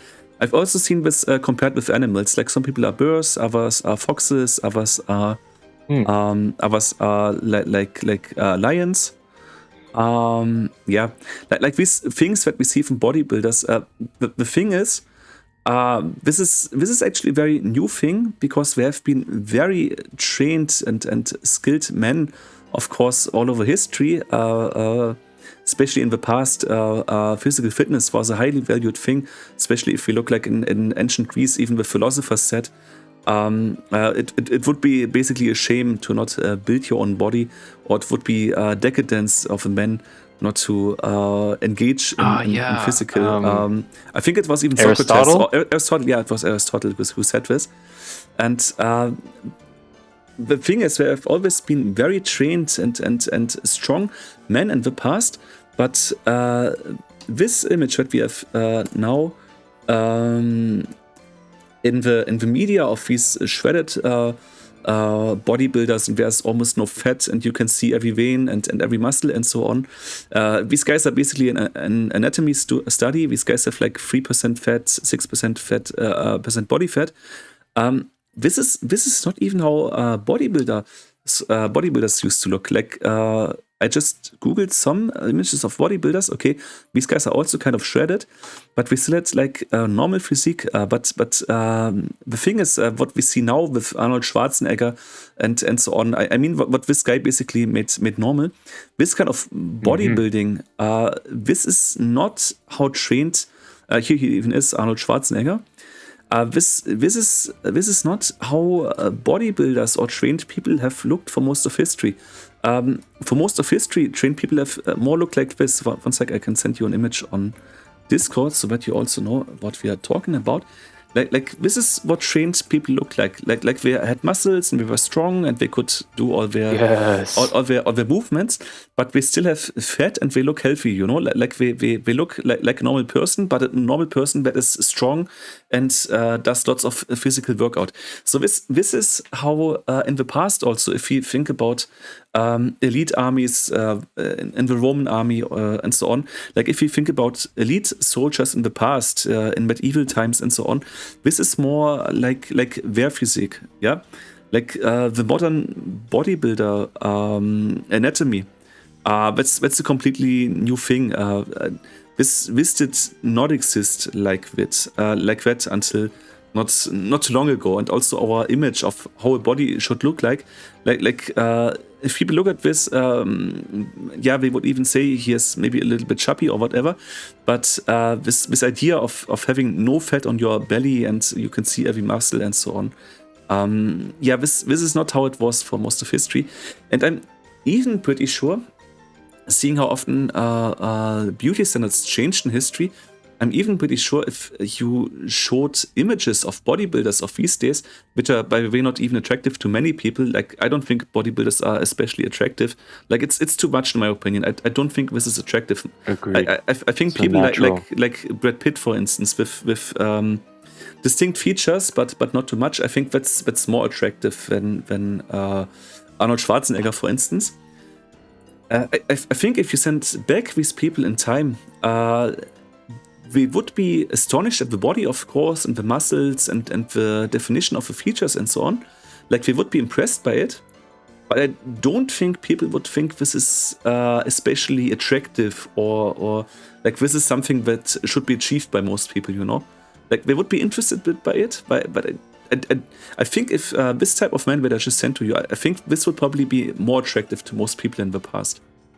Yeah. Which is interesting because to me it's also more attractive. If I was a woman, I would rather date this guy than Arnold Schwarzenegger. But yeah, okay, Arnold Schwarzenegger is old anyways by now. How old is he? He's above 70, right? He's in his 70s. Yeah, he's already 60s above. Yeah. So maybe I wouldn't date him because of his age anyways, but yeah, this is basically how it changed, and it wasn't always like that. And I think this more natural look is actually more attractive. I always think that artificial stuff is less attractive. Like if you have a look at, for instance, at women with fake boobs. I mean, if it's just a small implant and they Yep. have very small breasts, it can be attractive. But if it's like double D or E or whatever, and you can clearly see that it's not natural, that's actually more than an off turn to me. Like I would not even be interested in such a woman just because of her fake breasts, basically. I always True. think that natural is more attractive, and I don't say this because I value being natural higher. So I don't say this because of any ethics behind this or any opinions or any criticism, but because of my own perception. Fake breasts are super unattractive to me, but by nature, not because I say to myself it's unattractive, but more because yeah, I just don't feel attracted to it. It's interesting. Our Austrian guy Arnold Schwarzenegger is showing the move here. It's very interesting because I've seen a very similar hand move recently by Elon Musk. He was probably just bodybuilding. I mean, he said He didn't even do it right. yeah, that's true. But if he had done it right, he couldn't have told in the end that it was just throwing out his heart, you know. Like, what do you actually think about it? Do you think it was a Nazi salute on purpose, or do you think it was just very clumsy and inconsiderate? Yeah, I think he's just an autist, kind of retarded at times, but he's just very clumsy. That's a good way to put it. Okay, that's interesting. Because he once had a Tesla talk. You probably know this Tesla talk where Elon Musk was trying to prove how good his his Cybertruck is, and when he smashed his window, and he wanted to prove that he doesn't smash the window, but there was a problem in the fabrication, and he smashed the window. Do you know this talk? Where he presented the Yeah, I Cybertruck? think he actually broke it. Yeah. Yeah. Musk presenting Cybertruck glass. This is exactly him. He took a metal ball. It was a steel ball. It was like 10 pounds, I think, like pretty heavy actually. He had the steel ball in his hand, and he wanted to prove to the audience that the glass will sustain a steel ball against it. And at least the steel ball didn't get through, which is nice. He also said in other occasions that it is bulletproof, which is true if you shoot with pistols at it, but it's not rifle proof. I've seen a test video of this on YouTube. So many rifles can actually penetrate the Cybertruck. But he was like, "Ooh, I can throw a metal ball against this," and he said the glass won't break, but the glass broke, which was kind of funny, actually, kind of embarrassing, and very entertaining to watch because, of course, fails like this are more entertaining to watch when actually the people functioning as they are intended to. But the thing is, in this talk, he also said, "I'm sending out my heart to you guys," and he was making a heart shape with both of his hands in front of his breast. So he was making a heart shape with his both hands in front of his heart. And he said to it, "I'm sending out my heart to you guys." And when he made this salute on TV, which he was criticized for recently, he also said the same, but he made this movement. And I was more like, on the Tesla presentation, it looked differently, Mr. Musk. And now you're making this salute. This more looks to me like Germany in 1939. But what do I think about it? Well, I think it was on purpose. The thing is, these presentations were basically planned from start to finish. And maybe he's just clumsy. I mean, he's also moving weirdly sometimes. I mean, I get your point. Also, he's sometimes laughing strange. He's sounding really weird. In German, we call this Eunuch. One sec. There's probably a English word for that. You call it also Eunuch. Eunuch. Moment. Eunuch. You call it eunuch. A eunuch, yeah. Yeah, like a castrated man. He's sometimes making this weird laugh. It's kind of weird to listen to. Like this. He's how do you guys call this these days? Cringe. It's cringe. Very cringe. Yeah. To watch him laughing. He also had Musk Have you seen this chainsaw against bureaucracy? This was also super cringe. What the fuck is happening in this image? And when he's making these weird sounds, you can watch it on YouTube. He's making these weird sounds and he's screaming, and it's really weird. It's super duper cringe. Actually, almost even more cringe than Trump, in my opinion. And I mean, I get your point of it being clumsy, but I don't think he would make such a movement without intention. I mean, that's my point at it. But there's a German meme. You've given me so many memes. German meme. Hitler groß. One sec. There's like this meme, and in this meme, deutsches Meme, Hitler groß, Grafik. There's this meme, and in this meme, I can describe it to you. I can't find it right now. There is this meme, and in this meme, it's basically all positions of holding up your hands. So there's a character, and there's one hand to the side and one hand to the top, and in between there's this cross, and it says petting dog, petting child. When it's all up, this is asking something in class. When there's one relatively to the I think it's relatively to the side. It's like or to the top also. It's calling for a taxi, and then there's a red area in between, and this is the no-go area. This is what you're not supposed to do in Germany. But it's actually true. Like people, you see this a lot in Germany. People are very clumsy with their body expressions. You don't see this in other countries, which is not only because we are so strict in Germany. Yeah, exactly. Like a speedometer, and when there's some written there, it's crazy. I love this.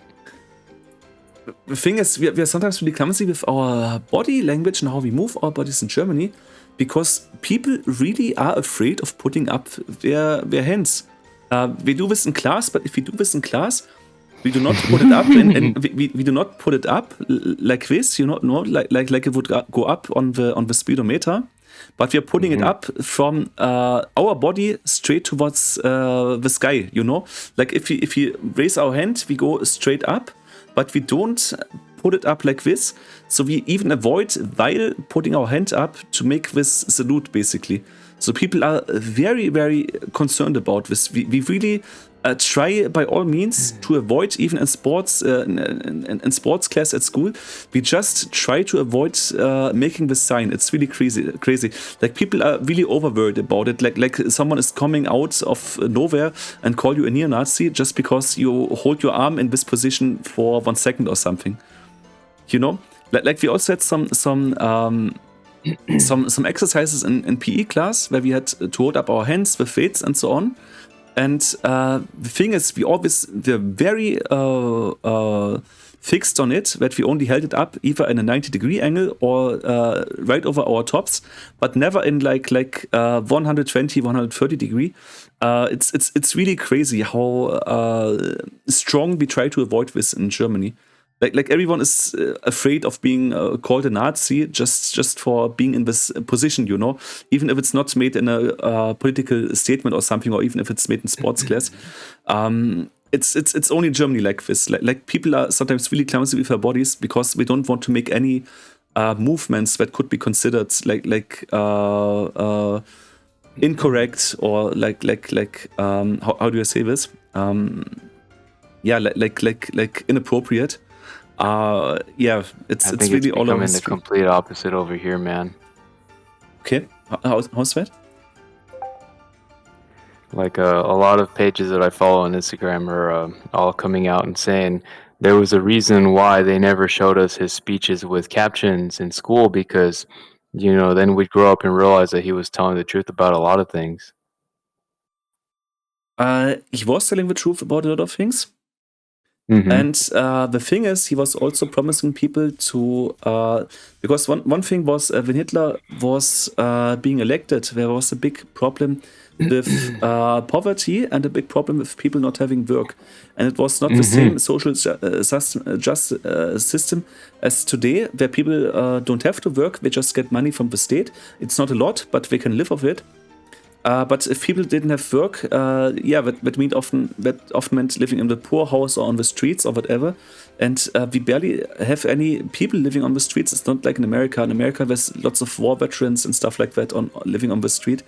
It's crazy how easy you can land on the streets in America without even doing anything wrong. You just have to get sick, or you can't pay a medical bill and stuff like that. It's crazy. It's not that terrible in Germany. But back then it was different, and it was very easy to land on the streets, and he was promising people to get more jobs. And he did make more jobs for the people, so that is also true. But the problem is he also established lots of jobs in sectors that he later on needed for war. So it was not without his own use, you know. Like, it was not out of charity. It was more because he had a bigger plan for the people in the end. And he was also criticizing hardly industries, and he talked about giving more money to the people and spending it more fairly and so on. I mean, there are many things that are correct, but then again, he worked very closely with the industries. So the right-wing sectors, we have always worked very close with the industries. If you want to see people rejecting the industries and being for fairer pay and so on, it was usually the socialists, so it was the left-wing people actually doing this. And the thing is, his party was called the NPD, the NSDAP, Nationalsozialistische Deutsche Arbeiterpartei. So it was a socialist party. It had a socialist in the name. But if we have a look at the definition of socialist and socialism, he was not at all like that. And there was a talk with Alice Weidel from the Alternative of Germany, in Germany, here in Germany, and she was also talking with Elon Musk. You might have noticed that Elon Musk is also interfering with German politics at the moment. And she claimed that Hitler was actually a socialist, which made him a left wing. And yes, there was a socialist in the name, but also in the DDR or GDR in English, Deutsche Demokratische Republik. That was a dictatorship in the East after Second World War. In the West there was the BRD, and in the East there was the DDR. There was also a democratic in the name, but it was not a democratic system. It was a dictatorship. You couldn't even criticize what people say in the system. You could get locked away in jails under terrible conditions just for speaking your opinion. And if you tried to leave the country, you know, there was the Berlin Wall, you would get shot at the border. So that's how democratic and free it basically was. Like, if you disagree, you're either going to the Zuchthaus, as we call it. It's like some kind of jail, or you're getting shot. So that's how democratic and free it was. And yeah, it also had democratic in the name, but it doesn't mean anything. And Alice Weidel, she was reasoning that Hitler was actually left-wing. And while he had some political goals that could be considered left-wing, of course it's obvious that Hitler was a fascist, and fascism is by definition always a right-wing movement. So Alice Weidel was basically just talking complete bullshit. I actually discussed this through with ChatGPT and asked him, okay, on how many accounts can we say that Hitler could have been a left-wing politician, and on how many accounts this is wrong, and to how many percent this is correct. And even ChatGPT had to say, at best, the statement of Alice Weidel can be seen as 5% or 10% correct, but to 90% wrong, and so her statement was complete bullshit, actually.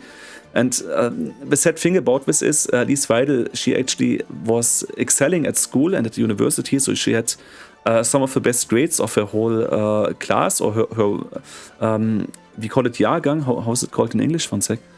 She had some of the best grades in her year, basically, and in her grade level. So she had some of the best grades there. And of course, she knows as a politician much better about politics. I mean, she's not an idiot like Trump. Trump just doesn't know what he's saying. Trump didn't even know that China is part of the BRICS states, which is super embarrassing because I mean, even I know that, and I'm definitely far away from being studied in politics. Like, I don't have a bachelor's degree or master's or PhD or whatever in politics. So I think you give Americans too much credit, man. Yeah, sorry, but we talk about America a lot in Germany. But yeah, the thing is, I'm not even very versed with politics, but I know more than Trump. It's kind of embarrassing. And yeah, I don't know, man. Trump has $1 billion. Yeah, okay, but he inherited most of it. It's not like he made it himself. He's not like the American dream of like, oh, I start as a dishwasher and I end up a billionaire. I mean, he was the American dream, dude. Yeah, but his father was already rich. Most of the stuff that he has is basically inherited stuff. It's not like he came up out of scratch and he made a business of his own. Like, yeah, but even then, he turned $1 million into like a $1 billion empire. That's not easy. I couldn't do that if I had $1 million. Yeah, maybe he can handle money better than me, but then again, that dude is American royalty. The thing is, I watched a documentary about Trump and his projects and how many of those projects failed, and the resume of this was that he had more fails than wins, actually. So maybe it was based, I don't know. He's still winning, though. Yeah, maybe it was based. I don't know the very based. Yeah, I don't know the biography of Trump enough to actually make a decent statement about this. But yeah, Trump has said a lot of very stupid stuff. It's different with Alice Weidel. She knows much better about economy than me. She knows much better about politics than me. So if Alice Weidel. One sec, I can write it to you first. She's called Alice Weidel in German, and let me quickly look for an image of her.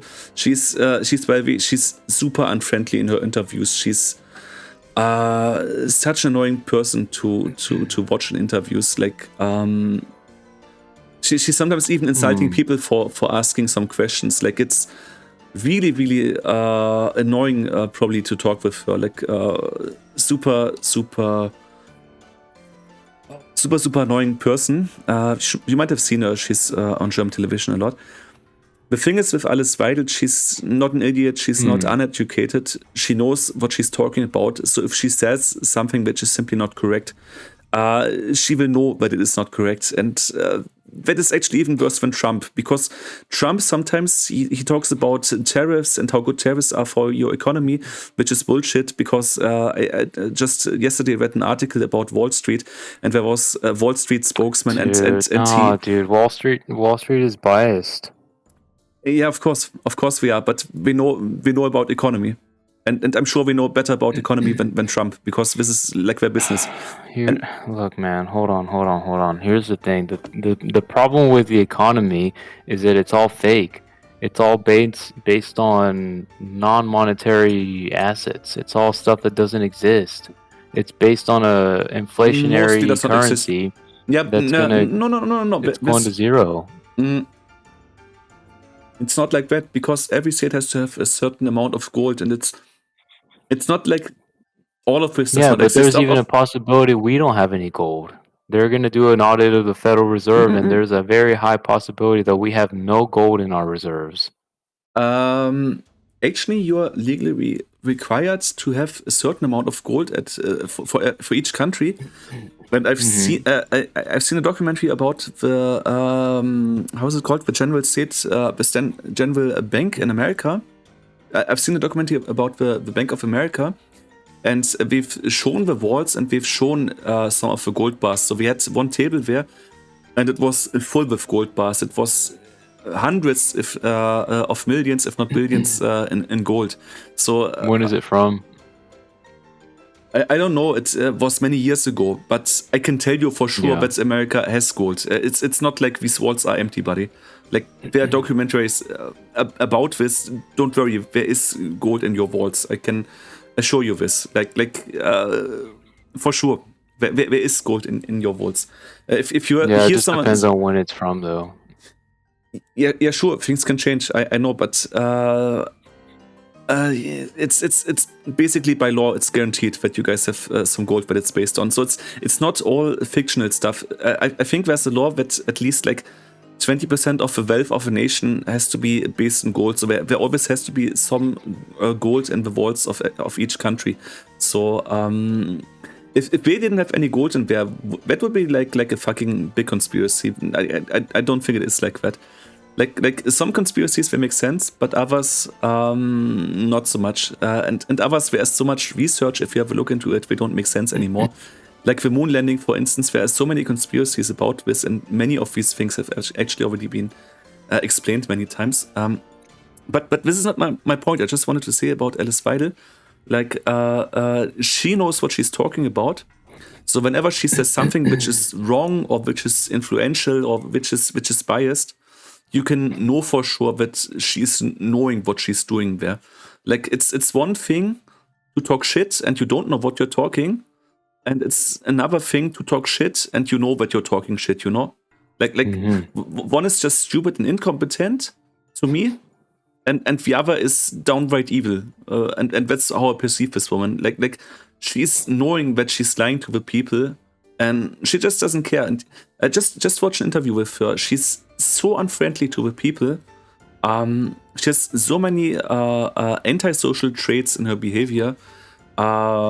This is exactly the kind of person I do not want to actually govern our country. Like this person, I don't really like her at all. Like I really see her as a problem. That's and the thing is, there's another dude. He's called Björn Höcke. I can write you the name. He's also very influential in Germany.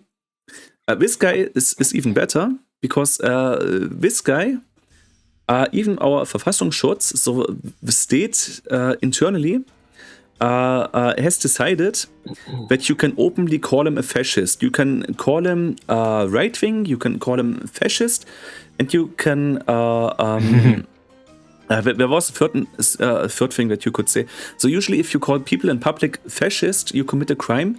You're insulting this person, and you do. Wow. It's called Unterstellung in German. How do you call this? Unterstellung. So this is insinuation. So usually you cannot make this. So you cannot go on the street and say, Walter Müller, he's a fascist or he's a Nazi or stuff like that. You know, like if you can prove it, you can do it. Like if this guy has a Nazi flag in his cellar and everyone knows it, you can say he's a Nazi because he has a Nazi flag. If he only has it for because he's into history or something, you still can't do it. But if people know that he's a Nazi, you can say that he's a Nazi. But you cannot go on the street and say Walter Müller is a Nazi without having proof for it, right? So you cannot in Germany come and just make up stories without having proof for stuff. So in Germany, if you can say openly about a person that they are fascist, they have to be proven to be fascist. And this guy is in politics. He's proven to be fascist. He's proven to be right wing. He's proven to have connections to the neo-Nazi scene in Germany. The whole fucking party of the AfD, they have connections to the neo-Nazi scene. They even have had connections to terrorists. There recently was a terrorist attack in Mannheim. They even had fucking connections to these people. So all of this is proven. You can say this in the public. You can say, yeah, that's a fucking fascist. But he's still not kicked out of politics, and he can still do his shit.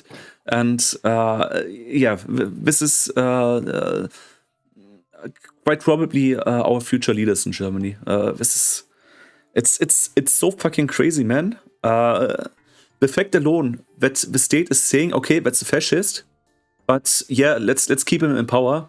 This is really like opening the door and saying, oh, come in, let's have World War III. Like this is what our country is currently doing. This is like opening the door and saying, come on, guys, let's do it. Let's do it. Fascism is a good idea. We've seen how well it was in the 1940s. So let's do it again, basically. So this is what's happening in Germany right now. It's really crazy. But I mean, Yeah, well, it's German women were prettier back then anyway, so. German women were more pretty. Okay.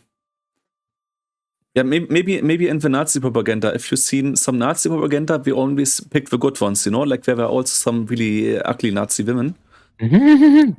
One sec, I can show you one. She was called Ilse Koch. She was also called Die Hexe von Buchenwald, the Witch of Buchenwald. This woman, she worked in a concentration camp, and she was responsible of the death of many Jews, which might please you after all the things you've already said in this talk. But No way. Say again? What's her name? Ilse Koch. That was her name. She was Ilse called Koch. the Witch of Buchenwald. She, as far as I know, she was even involved in killing dozens, if not hundreds of children. And that's okay. You praise her. That's great. One sec. I also look for a reaction. What do I react to this? What's the appropriate reaction to this? Probably this one. Yeah, she's maybe not so pretty, but her character was even worse than that. So yeah, this woman was a fucking psychopath basically, and there were lots of women like that. And if you have a look at The bitch of Buchenwald. Oh wow. Die Hexe, the witch, not the bitch, the witch, but maybe even the bitch. There was like in Third Reich, there was an initiative when Hitler realized we don't have enough people to maintain the war. We had something which could be summarized as fucking for the Führer, ficken für den Führer. So he basically said to young women that they should have sex with Nazi officers. And so there was not only Nazi witches in the concentration camps, there was also Nazi bitches who were getting children in order to maintain human production for the Führer. Yeah, fascinating stuff, man. Yeah, that's really fascinating. I mean, I think from a male perspective, of course I can't see it from a female perspective as I haven't lived as a woman, but from a male perspective, I mean, the Führer finally telling women that they also have to sleep with me, that's actually a good idea. But then again, the Führer, he was always looking for the Übermensch, the overhuman, and seeing my body condition, he probably wouldn't have thought that I'm fit for this kind of program. So probably I'm still without bitches, and the Nazi bitches, we just go to the SS officers that are in better physical shape. So sadly, once again, I would not have applied for this kind of program, I guess. Yeah, it's kind of sad. That's true. Is this the sad philosopher's face? No, that's the Arnold Brecker statue, the one this is what happens when you drink raw milk. Okay. This is your face after drinking raw milk. Makes sense. Yeah, dude. I highly recommend you do the diet that I sent you so you can be yoked. Yeah. Now, maybe not so much fat diet. I don't really want to eat so much animal products. Like cheese is okay in certain amounts, but it's also not really healthy. Like I actually try to be plant-based as much as possible. But but really, the thing is, when I talk about humans mainly being plant-based, everyone comes along and talks of animal protein and stuff. The funniest thing about this, animals can't even produce protein. All protein in animals is produced by plants, and it is just converted by animals into animal protein. So it's one thing. But the thing is, as I told you, in history, we have never eaten so much meat as we've eaten now. People, we have always this image in their heads of people going hunting in the woods and killing boars. And we did this, but we try to avoid this most of the time. because guess it or not, you might have seen it in Age of Empires. To come back to our game, hunting a boar is actually kind of dangerous, and most of the food we were eating were like turnips and salads and krauts and insects and stuff like that, but not so much raw meat actually. And if we ate this, it was cooked. And the thing is, when people come along and try to reason the amount of meat that we eat nowadays, with how we had grown up and our history as human beings and what we ate in the past, it never has been so much as it is right now, and that in all cultures. If you have a look at many Asian cultures, they're still extremely plant-based till today. I mean, there's so many vegan markets in India, and why is that? Because in India we have lots of flavors, we have lots of spices, but we are usually mainly plant-based, eating rice and also how's it called in English? Hirse. One sec, I can tell you a name immediately. Millet. We eat lots of millet, but we don't eat lots of meat, and that's till today. And if you have a look, it's mainly the rich countries, America, Europe, that eat lots of meat. In the poorer countries, it's not so much spread.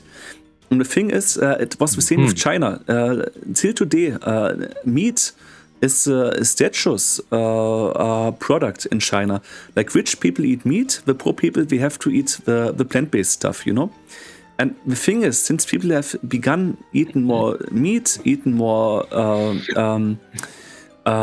industrialized food and so on, also the health decreased. So everyone is coming to me and trying to argue again and again, yeah, meat is so healthy and so on. Yeah, but studies show exactly the opposite. And it's just so crazy to me how people always come along with our history as human beings to reason a diet, a way of sustaining ourselves, which never has been like this in human history. Like, even too recent, if you think about it, because for my parents, we had what we called Sonntagsbraten. So we had a schnitzel on Sunday, but not even that was guaranteed. We had some meat stuff, some wurst during the week, some bacon, some cheese, but it was much less than today. And what many families have today, that they're eating meat at least once a day to one serving. This was not normal for the generation of my parents. My parents are 70. So the way we are currently eating, our current diets, which also became very famous with the rise of McDonald's, which in Germany, for instance, really began in the 90s. I mean, we had McDonald's in the 70s and 80s, but it was not that widespread and popular. If you have a look at that, the way we are currently eating, we've only done this for the last 30 years, but we have over 10,000 years, in some cases 20,000 years. We have some artifacts of human living that are tens of thousands of years old. And people come to reason the way we are just eating for the last 30 years with history, and that's bullshit. The way we now structure our diets, it never has been like this in history. Yeah, even for the generations of my parents or grandparents, it hasn't been like this. The way we now eat is a modern made thing by modern industries, and has nothing to do with what the people ate in medieval times or what the people ate in Neanderthal, you know, this. There's no connection if you think about it. Choose your path, Western man. Epoch Rising. Oh, that's our friend Eric. He's sharing his screen. If you want to, I can. One sec. Oh, you're shredded. You must be Necro, buddy.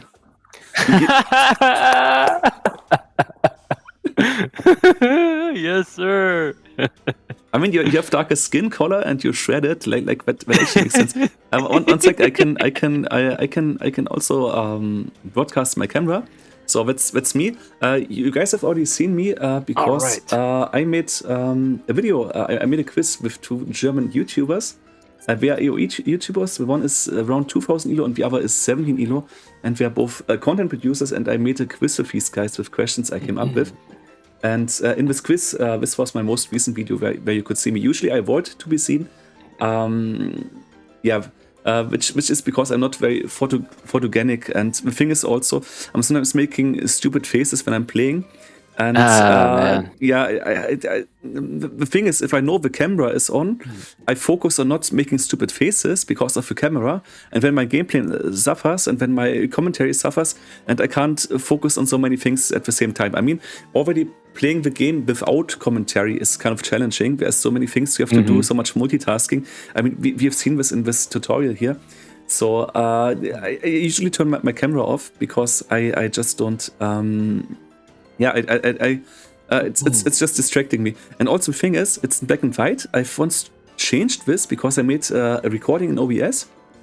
And the funny thing is, I can't really set it back because I upgraded my software.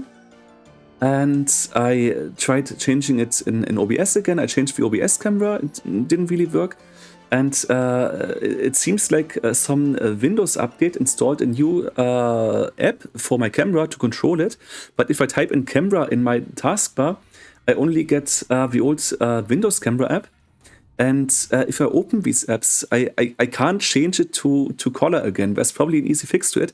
But I was Googling it. I was discussing with ChatGPT. I was looking through my camera apps, and I can't change it back to color. So I'm always in black and white when I share my camera, which is super fucking annoying because I only once changed it in OBS, and now it's in all fucking apps. It's on funny. Discord, it's on WhatsApp, it's wherever.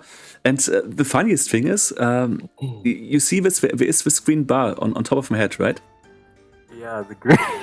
And I don't even know what that is because the aspect ratio of this is 16:9. It's the same with your camera is also 16:9, and my HD webcam in the laptop, it's also 16:9. So why is there even this green bar? It doesn't make any sense. Why is this? This is what the fuck, man? What is this? Honestly, it's crazy. But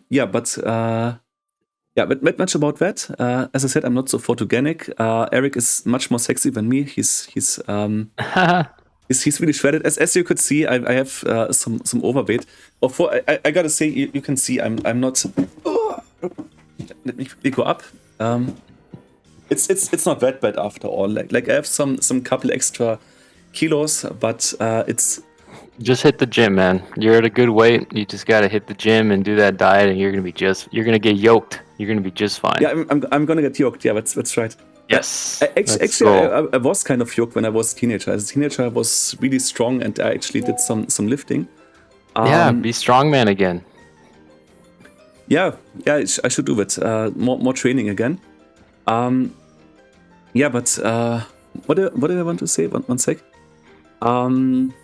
Yeah, in America, I would probably even be considered slim in some regions, probably. For sure, yeah. Like I don't know, how does it even feel to be skinny in America? It must feel strange sometimes because when I watch documentaries, I always see these obese people.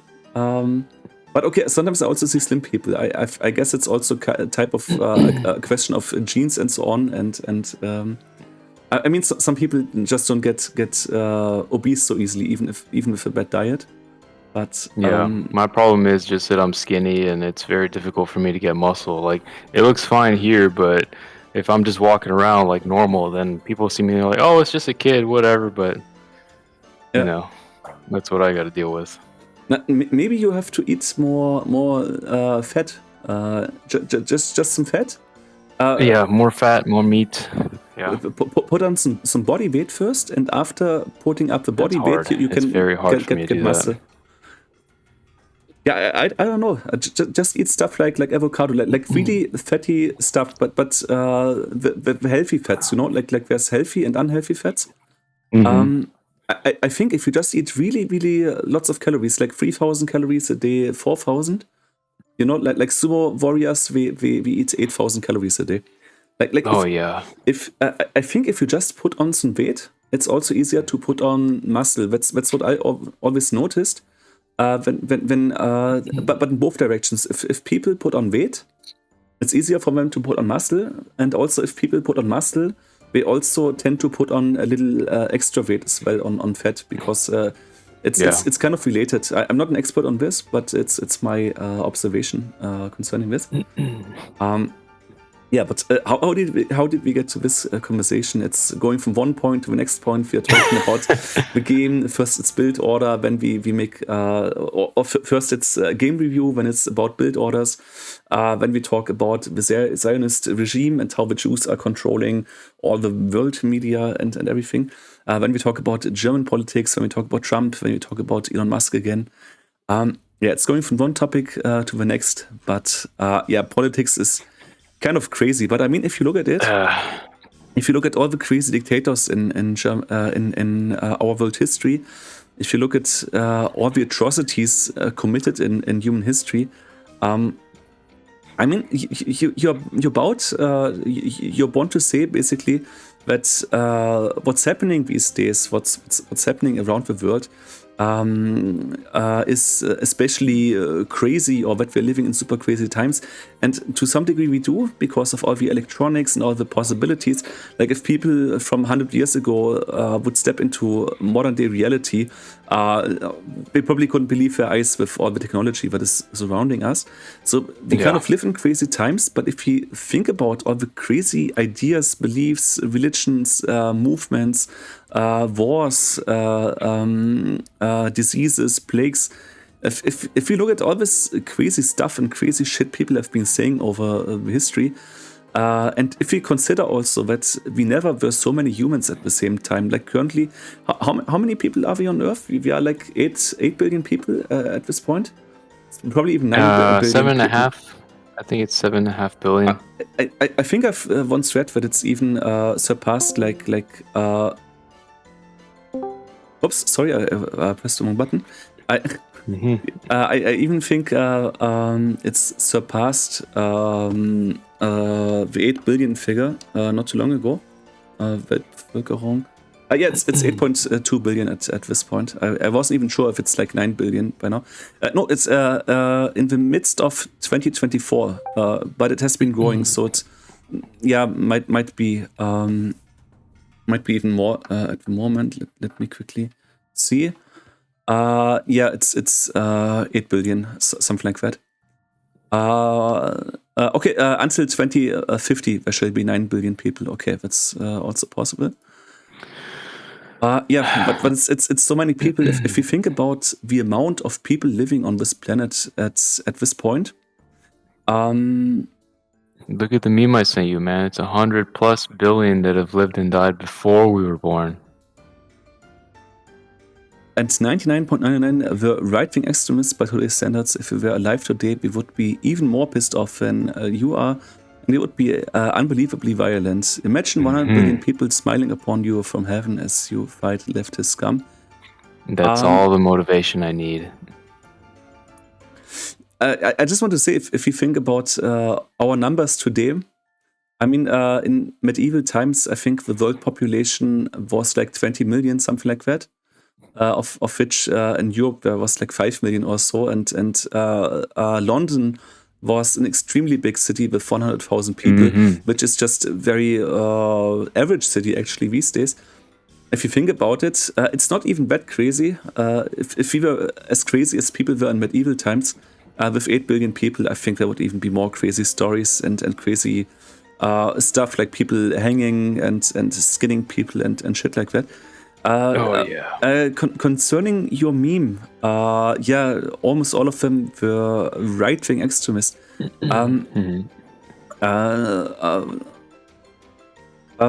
Once for all, extremist, definitely not at all, because there was a lot of moderation. Even in ancient times, and if you look at states like ancient Greece, for instance, these people had. They were democratic. Yeah, we were democratic, and we had a lot of socialist ideas. And not only is this the birthplace of democracy in general, but also people were actually very much empowered. And people were more considerate and more literate than we often believe these days. Like, more people could read and write than in many times of the medieval times, you know. and calling most of the people right-wing or even right-wing extremists in ancient Greece or ancient Rome would be very much off the scale. I mean, it would be an interesting meme to think about if the numbers were right, but it's the thing is also, it's not like today in politics where we always have polls and this party gets this many voices and people say this and that. And we can even see what people are thinking personally on platforms like Facebook and Twitter or X, how you want to call it. The thing is, we can't really record what people said back then, but we know from many things that have been recorded that people were actually very moderate in many opinions. And for sure. It was not that much different than it is today. Like most people, of course, wanted to have a safe income. Most people wanted to have a place when they get old. Most people wanted to have healthcare and so on. It's basically the same fucking problems as today.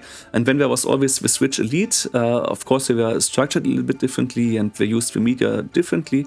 But it's the same strategies, like we often say Brot und Spiele here in Germany, which when we're describing ancient Rome, because we had these gladiators fighting and we were basically just distracting from what's really happening.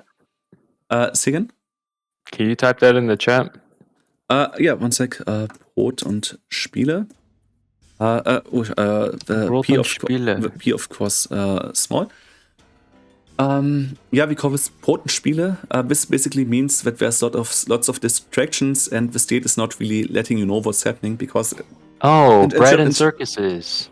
Yeah, exactly. The politicians are basically not talking about the wars or failures in wars. They are basically just entertaining people and trying to keep them light-minded.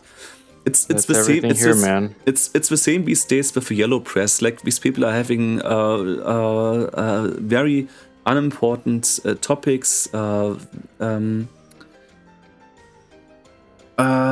do I say this? We have stuff like X Factor and yeah, it's all just about mindless entertainment basically. And it was the same strategies in ancient Rome. Of course, we did not have multimedia options and we did not have printing options because this was invented in medieval times by Gutenberg. So the printing press was invented in the 15th century. So we did not have these technological options, but we did have the same strategies basically. Like there was always some working people and these guys were always deceived. And then there was the rich people and the ruling class and these guys were the deceivers basically.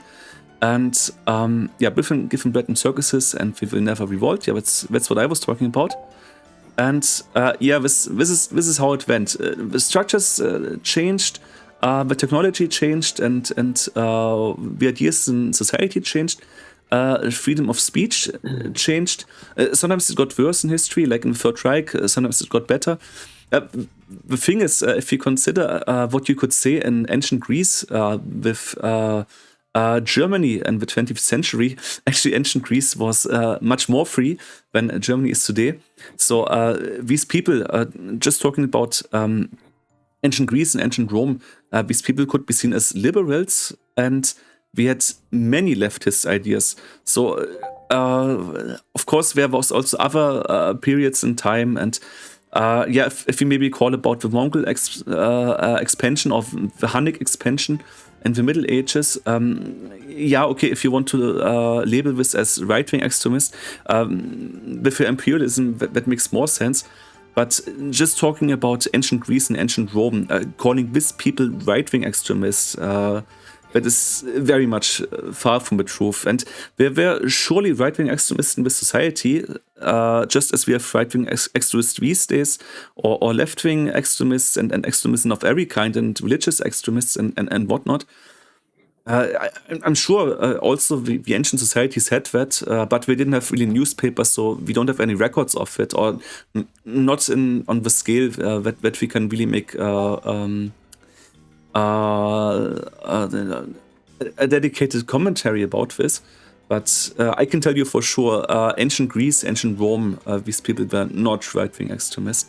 Like, I don't know where you're getting these memes from, but I guess you're just on some very weird Facebook or X sites or on Instagram or whatever you get this. The evil was not in wealth and circuses per se, but in willingness of the people to sell their rights as free men for full bellies and the excitement of the games, which would serve to distract them from other human hungers, which wealth and circuses can never appease.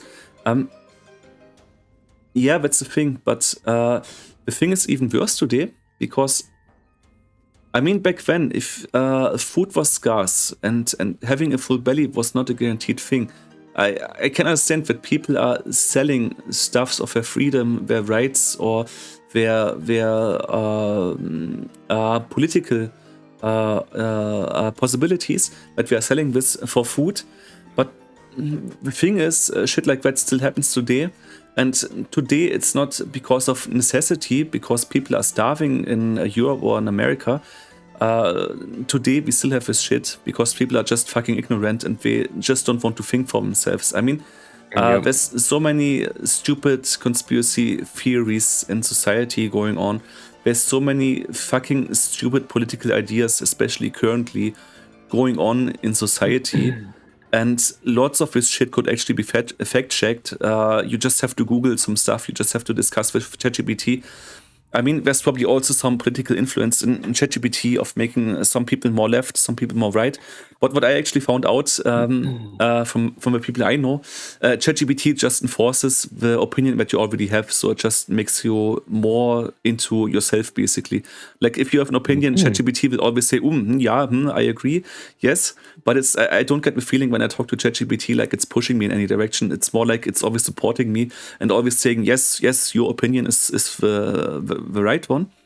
But the thing is, you can discuss with ChatGPT and it's still quite objective.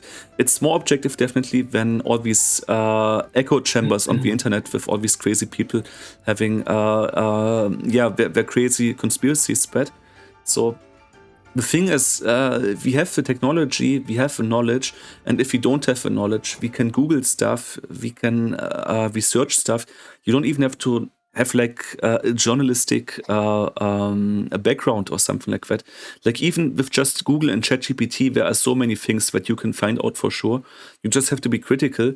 And today it's not even people starving. Today it's just people being too fucking lazy or even ignorant that they're interested in other points or questioning their own points. And they just believe in what they think is most convenient to them. Like, but I think it's always been like that. I think if people weren't like that by their hard coding, you know, I think that's just like how the human mind works in many cases. Some people are more questioning.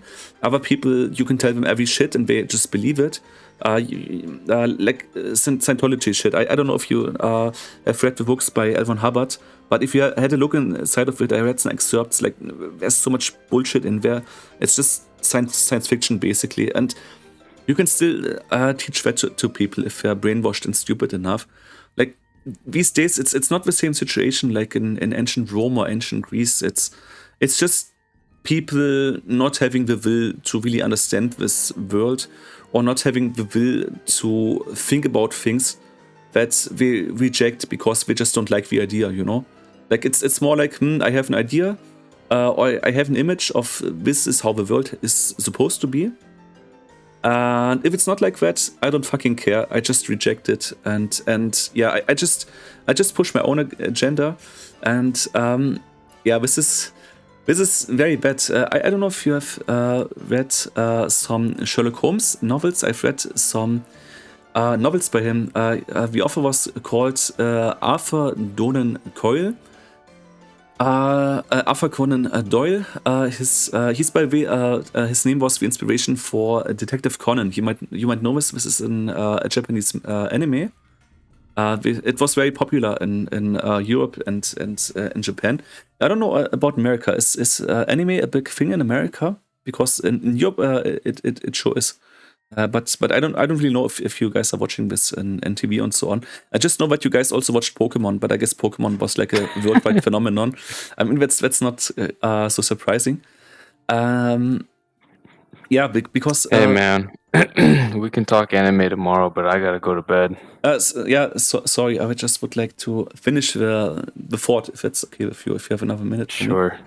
So, in his Sherlock Holmes novels, he was describing, of course, the cases of private detective Sherlock Holmes.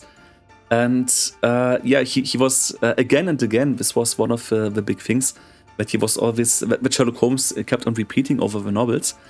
He was saying again and again, you have to give her the proof first and then make your assumptions, because if you start with assumptions, you will just find the proof that fits your perspective, basically. So that's the thing that Conan Doyle said in his Sherlock Holmes. Sorry that I bore you, but I still want to finish the thought, if it's okay with you. So this is a thing that this guy was repeating again and again, and I think that holds very true, but not only for criminal cases, where you could make false assumptions, but for everything societal, political, or whatever. Like if you have already an opinion, you will just bend everything in your way, and you see this especially with very fundamentalist religious people. Because you can give people as many truths as you want to, they will still say that every word in the Bible is true one to one, and that dinosaurs didn't exist, and Satan just hid away all these dinosaur bones for us to actually trick us and to fool us. And everyone who says something which is not in the Bible, he's a false prophet, or he's a accomplice of Satan and stuff. Like, you see this especially in religion, and it's just crazy. But I don't think we can get rid of this. I don't know. Maybe AI will take over the world, and then the robots will rule everything, and the robots will be better than us. But it's just human stupidity. I don't think it has always existed like that. I don't even think we can live without that. Like, with better education, less propaganda, maybe it's possible, but I think this is like a constant. Like, there's always some constant human stupidity. We can try to decrease it, and we can try to do critical thinking, but there will always be people who will believe any shit, even if there's no proof or it doesn't even make sense at all. Like, some people, they can't even think straight. They don't even understand logic, you know? Like there's no point in talking with these people. You could talk to a wall instead and get better answers. Okay. Sorry for talking so long. You want to go to bed? That's fine with me. It was a nice meeting up with you today. And if you want to, you can have a look at this video again. Maybe not the whole conversation. I don't know if you need to repeat this conversation about politics and so on. But it would be nice if you just have a look at the game that you played. And it would be nice if have you been recording this whole time, dude? I've been recording this because I thought it might be interesting. Oh man! All right, well. Let everybody know what you think about Jews, man. I mean, I didn't say too many controversial stuff. I just said that I have a low opinion of Zionism, and I told you that I see the Jews relatively the same, the normal Jews, like the Catholics. Like, there's problems with their religion, but there's always problems with religion. But what the Zionists are doing and what happens in Israel, that's really bad. And you know what? I've said this in other videos as well. Like, I made other videos about the situation in Israel. And I don't fucking care if people are stupid enough to label me as right-wing or whatever because of this. I don't fucking care. This is actually a left-wing thing to criticize Israel. If people are not even intelligent enough to understand, to tell left-wing from right-wing apart, I don't care about their opinion anyways. And I just stay to my stuff. And I don't know about your opinions. Your opinions were a little bit more critical. But I mean, you can have your opinion, and we were discussing it. And I know that many people in America have the same opinion as you. And the thing is, we can't change anything about this or make things better or make conversations about society better if we block everything, because the truth simply is what you have said. Many people, if not the majority of people in America, they just think as you do. and we could block this on YouTube or whatever. But it's for me, it's also part of free speech. Of course, everything should be there should be facts for everything that you say. Like it's dangerous to society, in my opinion, if you just make any claims and you can't prove it. But if you think that Jews are in worldwide conspiracies, well, let me tell you about this, and this is my last thing I want to say about this.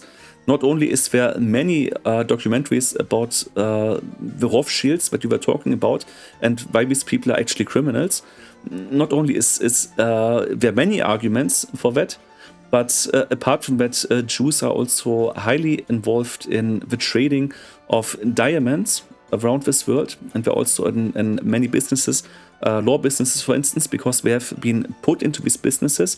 In medieval times, they have been forbidden to make normal professions. They couldn't do crafty work, so they were put into these professions.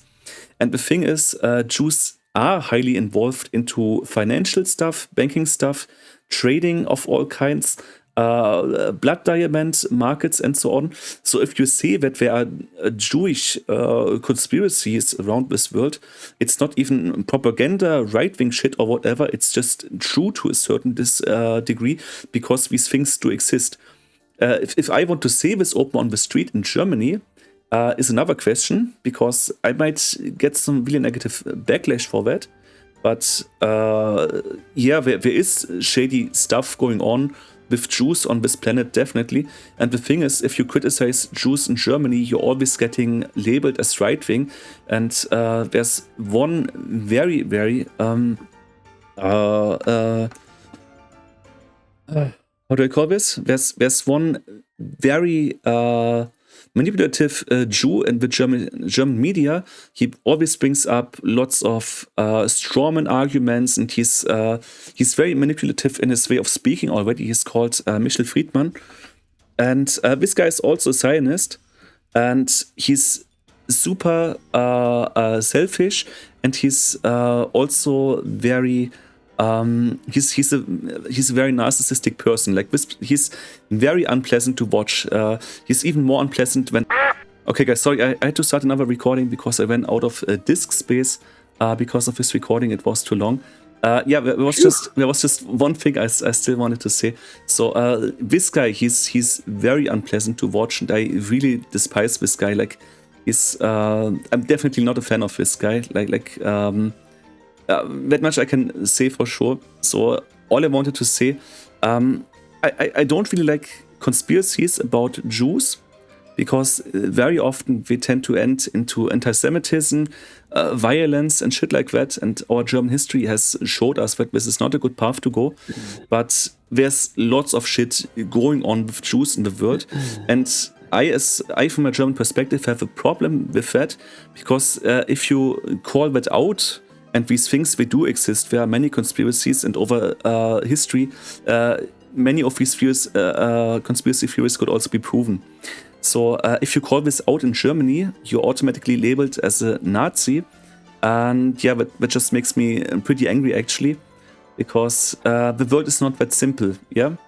Just because there are people who are creating narratives like that to actively harm Jewish people does not mean that there is not evil Jewish people, because there certainly is, especially in America. After World War II, many Jews migrated from Europe to America, and Jews are very influential. The Jews are very influential in American politics as well. And American politics is not all good. There's a lot of dark spots. And being labeled as a Nazi just for saying that Jews are also involved in stuff like that, I mean, it's just a simple truth, and you can research this stuff. So this is just my take on it, yeah? So I think you should always be able to criticize things, especially if you can reason it, and if you have facts supporting your opinions. Yeah, that's fine, in my opinion. We have always just to make the difference between propaganda and lies and deceit and hate speech, and actually solid facts, or at least theories, because we don't know what's going on behind locked doors, but we are all enabled to make theories. And the history of the Jews is very often used against us. It's the same in Israel. They are just using the history of being chased down by many different civilizations. They're just using that as a shield, and that is also shit, you know? Like, if there's something to criticize, you should be able to criticize it without being called out as a Nazi for it. So, and that doesn't mean that I agree with you on every point, but I just wanted to line out that, you should be able to speak out simple truths and to have your own opinion. And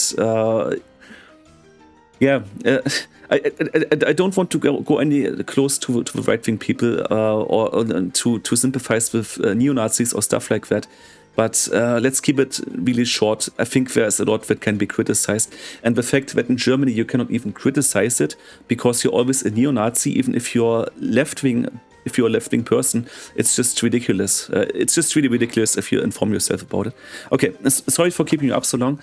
It was nice talking with you, Eric. And maybe you can do some exercises with your mills and your farms.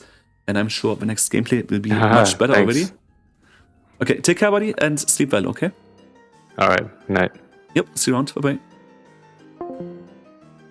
So, okay. What do we say about this talk? Let's finish this in English, as the other video was also in English. Yeah, not much about that. As you can see, I'm a very critical person. Please also don't think bad of Eric. You have to keep in mind, Eric is living in Texas in America. And I've often noticed that he doesn't really like many of my opinions because, in Germany, most people see things differently than in Texas. But Texas is very conservative. And, also Texas has a very different philosophy about life. So, if people say stuff like that in America, we always have to keep in mind that there's different background behind this. So, don't think bad of him. He's a really nice guy, but he's surrounded by lots of Republicans. And I've also have another friend from America. She's a trans person. She was born as a boy, but identifies as a woman. And she told me about her upgrowing in Texas. And it really was not easy. Texas is basically like Bavaria, but squared. So... this is one thing, and as we all know, in America, people are not so much about facts, and in America, what we bring on television, for me, it's personally just propaganda. I don't always want to say this because, of course, if Americans hear that, we get angry or their feelings get hurt. But the idea of democracy is a different one as it is in Germany, and. I don't even see Eric as a racist person or whatever. I think he's a very open-minded person. We have lots of other friends from around the world, and he never said anything racist or derogatory against these people, even not as a joke. So he's actually really cool with that, but it just seems to me that he's consuming too much of this alt-right pipeline content. And the thing is, this is actually quite a thing because the alt-right movement is very influential in American media. And I just think from all my conversations that I've had with Americans in the past, it's very difficult to stay objective, to stay liberal, to stay democratic with the values that you are being represented in American media. Like it's just very hard to stay like that. So and as I told you, with the Jews, I think there's lots of things to criticize. But in Germany, you can't even speak out these things because once you do that, even if you put your finger on something that should be criticized, quite obviously, you're very fast called a neo-Nazi or right-wing or whatever. And of course, that's kind of bullshit. I mean, if I criticize that Israel has been killing hundreds of journalists in and around the Gaza Strip, if I criticize the murder of innocent people who are just trying to do their work and to spread the truth, basically, if I criticize this, the only thing I can say about this is that this should be criticized, right? Like this is terrible. Free speech should always be something that we should empower. Democracy is a good thing, and if we kill people for opinions or for taking pictures or for taking interviews, if that's enough for being killed, we are at a point where criticizing is basically necessary. Yeah, it's like mandatory basically. So yeah, and if you get labeled as a Nazi for just doing that, it just shows me that the political system that we are living in has some deep problems. That's really all I want to say there. Yeah, it would be interesting to have a look maybe in another video if I actually ever take the time, because this would take quite some time to research. It could be interesting to have a look at all these conspiracies about Jews and how much about is true and how much is not. But yeah, I don't even want to do this, because the thing is, even if I can back up everything of that with historical facts, people will just come and label me as neo-Nazi and so on. And from my experience growing up in Germany, I learned that usually if you're talking about Jews, if you don't have anything nice to say, you better don't say anything. No matter how well you can reason your point, and no matter how many facts you can present, if you don't have anything nice to say about Jews in Germany, you better don't say anything, because this is kind of a very explosive topic in Germany. Like speaking about Jews or speaking badly about Jews. Yeah, this is like the kind of thing you can't really do. Yeah, I maybe better don't even do that. It's not like I don't have any ideas for a video like that, because I have several ideas straight away for a video like that. But yeah, as I told you, usually criticizing people should not be something that is bad or looked down or something like that. But yeah, in Germany it's different. Like in America you could do this, or in America you could also do. I mean, you can even do the Hitler salute in America and whatnot in the public. In Germany you go to jail for that, and you can even go several years to jail for that. Like it's not a light crime in Germany to do the Hitler salute, but yeah, it's just yeah, I can't really recommend that to anyone, and it's better not to touch these topics anyways. And I mean, there have been other people, very informed people, and doing stuff about this. And the thing is, people would not even watch my content; they just see the truth about Jews, or however I call the video. Like I could make a video, the truth about Jews, or what Jews really think, or what Jews do in the world. People wouldn't even watch it. They just watch the title, they just watch the thumbnail, and they call me a neo-Nazi. And yeah, I don't know. I had experience like that in the past. There is a German journalist, he's called Tobias Huch, and he's spreading lots of lies about the conflict in Gaza. He's very pro-Israel, and he basically labels all the Palestinians as terrorists, which is completely wrong, and also dehumanizing these people. And I had idiots from this guy. He has like a troll army. And I was just calling this guy out for lying, basically. And these guys are just downvoting my videos and attacking me verbally. And yeah, I just don't need that stuff. Like honestly, like this other kind of topics.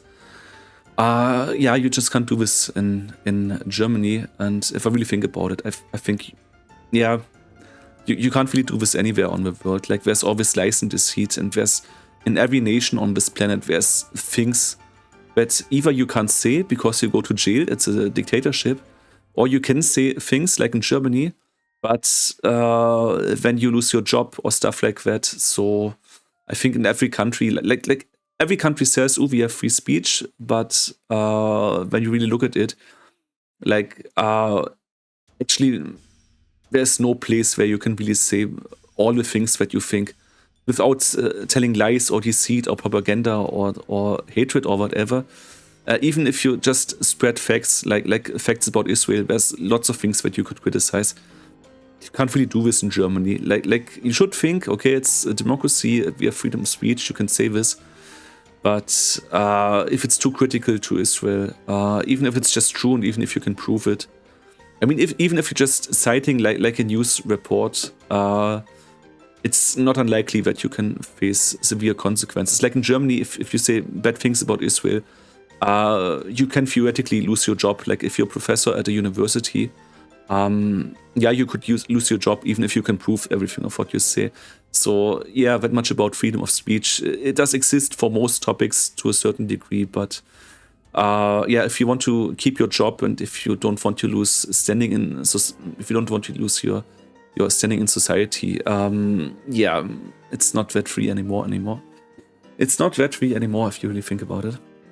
Yeah, okay. Sorry for all this chatter. Most people here probably only came for Age of Empires, not for a political talk, but maybe it was interesting to some of you. I mean, it was an interesting conversation, and maybe you guys have to add something to this, or maybe not, or maybe I just annoyed you and you clicked away from a video after 5 minutes and no one is listening anymore. But yeah, yeah, it might be interesting to some of you guys. The funny thing is, I actually have a friend on Facebook. He's playing Age of Empires and he hates Israel because he has he knows people there around, and he's hating Zionism as well.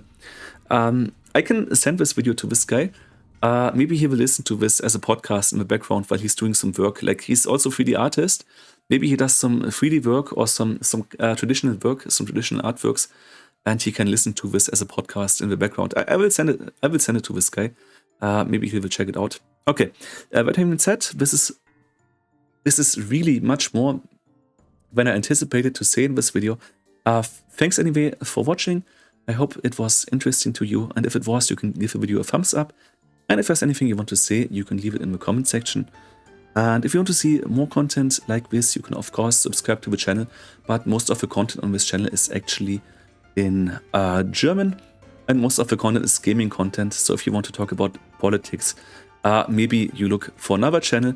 But yeah, anyways, and thanks for your time and your attention, and hopefully see you in the next video.